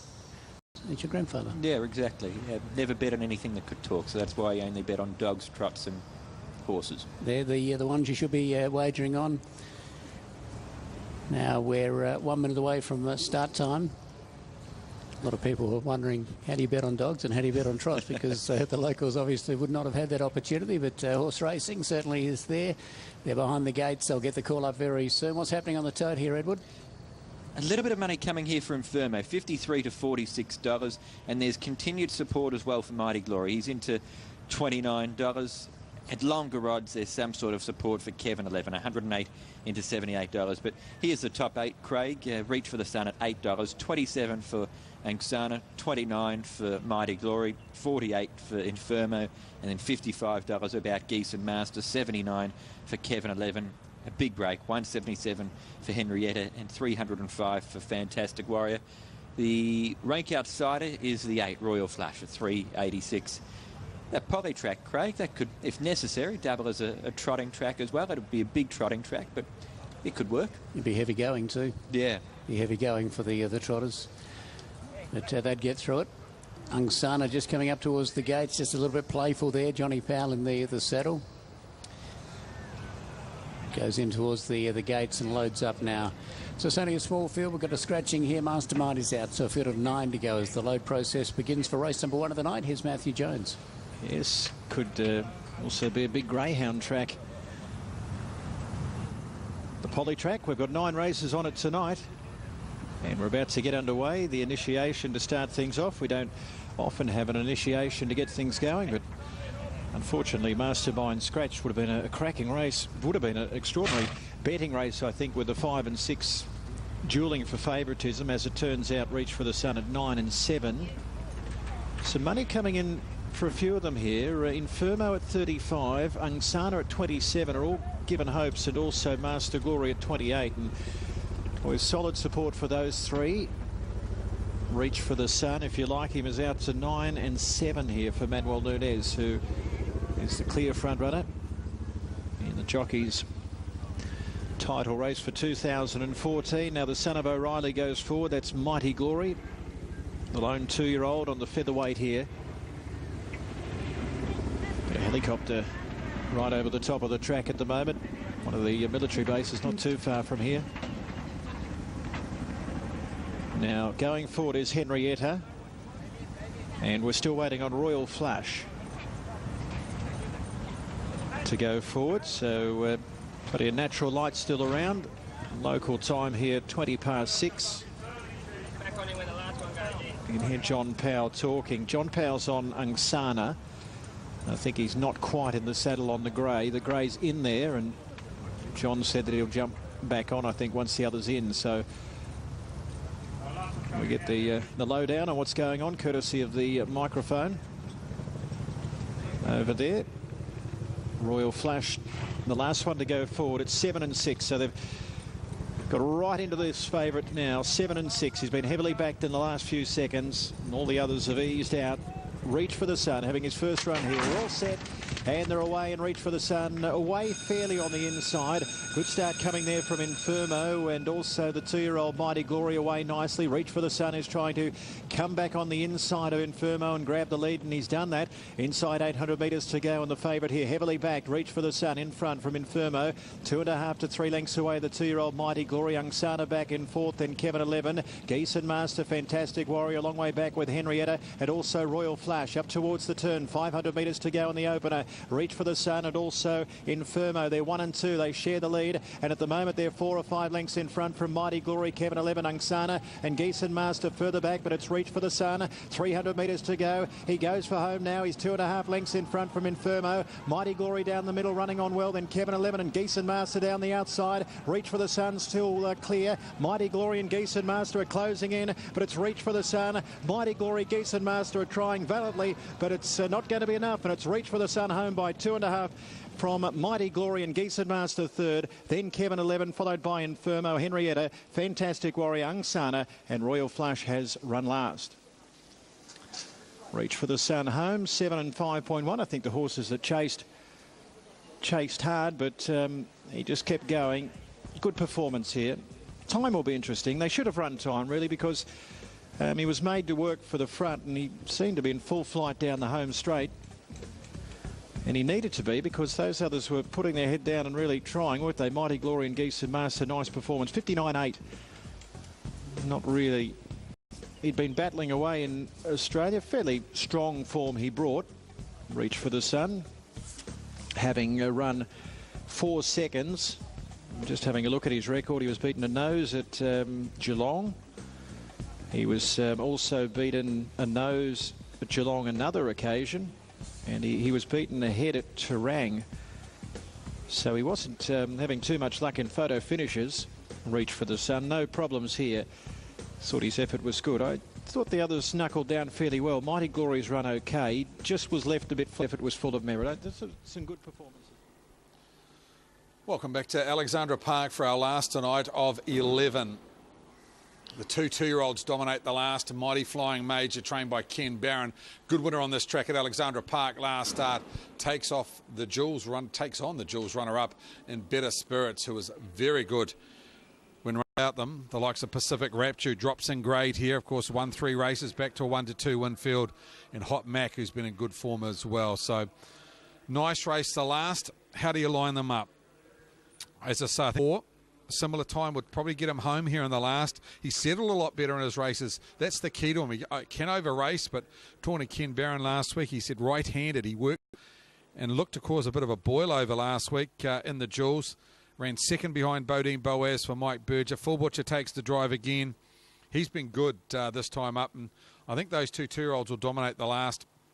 Of the rest, Pacific Rapture from the inside and Hot Mac. So for me, it's 6, 4, 1 and 3 to finish the night. Can tell you the favourite way in the quaddie tonight, after the first 2 legs were taken out by favoured runners, as we just bring that up now. Of course, the first leg of the quaddie tonight taken out by Lancewood Lizzie in New Zealand record time. Outstanding performance, 3:22 that time.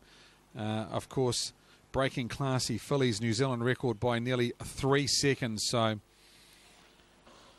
she stepped away brilliantly from the stand, got the trail, and she was too good in the run home. That quaddie, as we bring it up now, with Lancewood Lizzie the first leg, the Grey Idle Bones up from the South Island, impressive in the second leg, and Prince of Pops, partly owned by Bev Gain, the wife of Albie Gain, took out the third leg, numbers 4, 13 and 10. Favourite way in the quaddie is Mighty Flying Major, $92.60. Better Spirits, $121.70. And third favourite in the quaddie at around about $450 is horse number 1, Pacific Rapture. Every other runner over $1,000. So the two two-year-olds dominate the quaddie in our last race at Alexandra Park tonight. Highlights outside of Lancewood Lizzie. Thought very, very good performance by Idle Bones in the trot, and the other trot taken out by Sunshield. That's a trotter that's now won its last 3 starts for Lynn and Andrew Neal. Came off the 20-metre handicap again tonight, dominated them, and geez, showing some speed, the son of Sundon. He won his race 2 starts ago by 13 lengths, last week by 3 lengths, and tonight by about 4 lengths. So Sunshield, a trotter, going right through the grades. They'd probably be the highlights for me. Lancewood Lizzie setting that New Zealand record in race number 8. Aaron White, it's been a very good night at the office at Alexandra Park tonight. 11 races to last. An exciting contest. These two two-year-olds, there's not much between them. Yeah, no, there's not much between them. I did go for Better Spirits, runner-up in the Jules, of course, behind Bodine Boas. He drove for Emerald Glory, and he came up half a head short. Better Spirits, I think he can win this. The Better's Delight Cult. Philip Butcher for Mike Berger. Over the 6, Mighty Flying Major certainly was most impressive last Friday night in winning. Peter Ferguson, Ken Barron.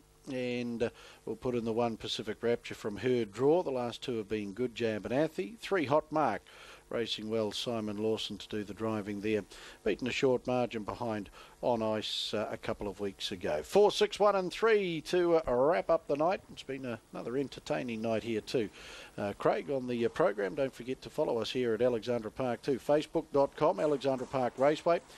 Our roving reporter Dwayne Ranger sends out plenty of stories throughout a race night, and it's well worth having Alexandra Park as part of your Facebook page. Absolutely. Their website here at Alexandra Park is good too, Aaron. Of course, they've got those race sectionals available there at the moment. Driver profiles going up at the moment. Live streaming 30 minutes after the races. So plenty happening as we get that result from Singapore 6, 10 and 3. Reach for the Sun 161.20. Mighty Glory 140. Jason Master 370, Quinella 6 and 10, $5.20 in the trifecta 6, 10 and 3, 33.60. In behind the mobile for the last. Good luck if you're live in the quaddie. The TAB at Alexandra Park Mobile Pace. Of course, the TAB here run by Graham Payne does a wonderful job. And our last tonight, the favourite as they go to the post will be number 6, Mighty Flying Major in the Ken Barron colours. Peter Ferguson takes the draw. Craig runners in behind the Yellow Bar Mobile, Pacific Rapture. Again blows a score up, but she's back into a hopple. She'll chase the gate down here as the Yellow Bar arm works into the lane. The final time tonight, TAB at Alexandra Park Mobile Pace. Don't forget to join the team there with the World Cup football on.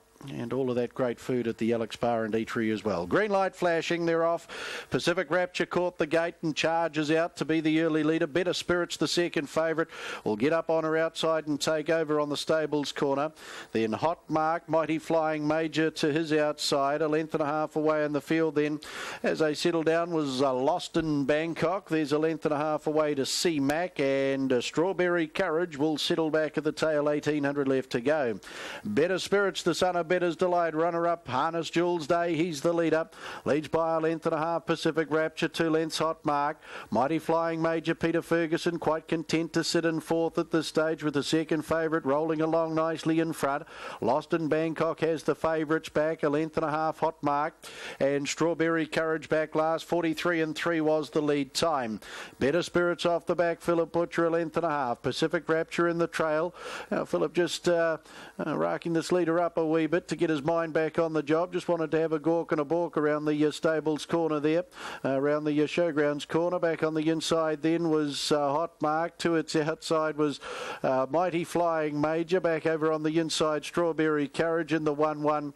As they work down the lane is Lost in Bangkok, and back last is C-Mac. The opening quarter in 32.9. TAB at Alexandra Park Mobile Pace, and Better Spirits leads along to the Judge Bell and 1 to go.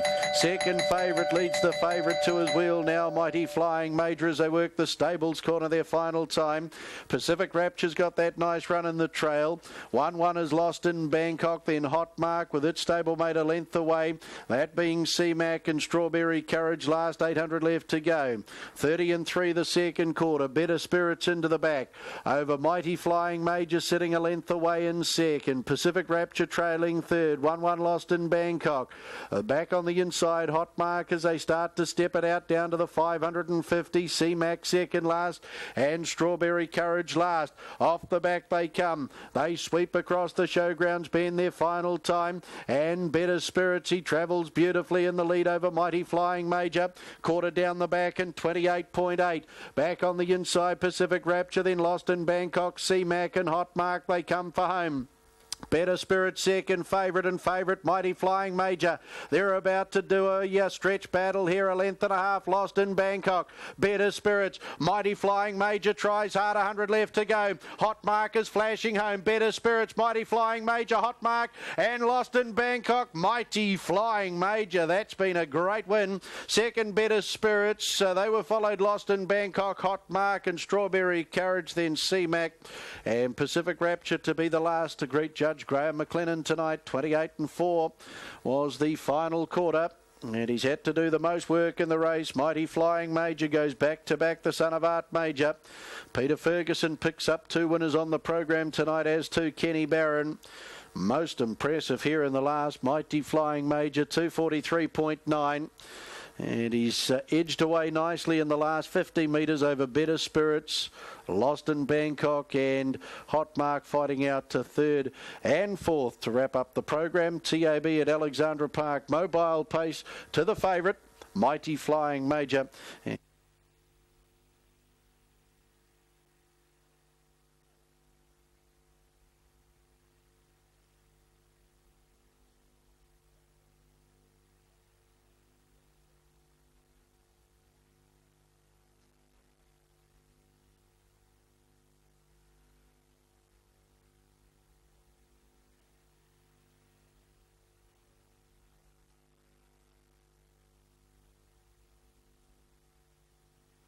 Official placings, race 11, the TAB at Alexandra Park mobile pace. 645,387. 645,387. Horse 6, Mighty Flying Major, paced the 2200 metres in 243.94. It's a mile rate of 159.9. Last 857.2 and 428.4. The margins 3/4 of a length and neck a half length. 645,387. Race 11, the TAB at Alexandra Park mobile pace. Michael. Winning double for Peter Ferguson, the Dunstan Horse Feed sponsored arrangement, along with Kenny Barron and the Alex and Heather Williams bred. Mighty Flying Major back into the winners' enclosure and greeted down there by Graham Payne and also Auckland Trotting Club steward Paul Lowther to be part of the victory celebrations tonight. Congratulations to Alex and Heather, with their trotter One Over the Moon taking the big home field trot across at Melton tonight as well, has been the breeders of the last on our program. 4 Better Spirits, Better's Delight, Brown 2-year-old colt out of Spirit of Eros for second, raced by Mrs. B.M. Berger along with Mrs. M.T. Corboy, Mrs. T.D. Court, K.R. Maber and G.J. Rowe. Mike Berger trained at Cambridge, Philip Butcher. 5 Lost in Bangkok, Some Beach Somewhere, Bay 3-year-old and Andrew Vents. Mighty Flying Major, number 6 to return, 220 and $1.60, 220. 164 Better Spirits at $1.80, 180. 5 Lost in Bangkok, no third dividend. Quinella returns $1.80, 180. Trifecta $22.70, 22.70, 6.70. 10 and 4 concession $5.20, 5.20. The final TAB treble tonight on the numbers 13, 10 and 6, 20.60. Play 6 tonight, $15.10. Per winning combination or part thereof. 15 Friday night under the ribbon of light at Alexandra Park. Have a safe weekend. From the commentary box, Aaron White bidding you all a very good evening.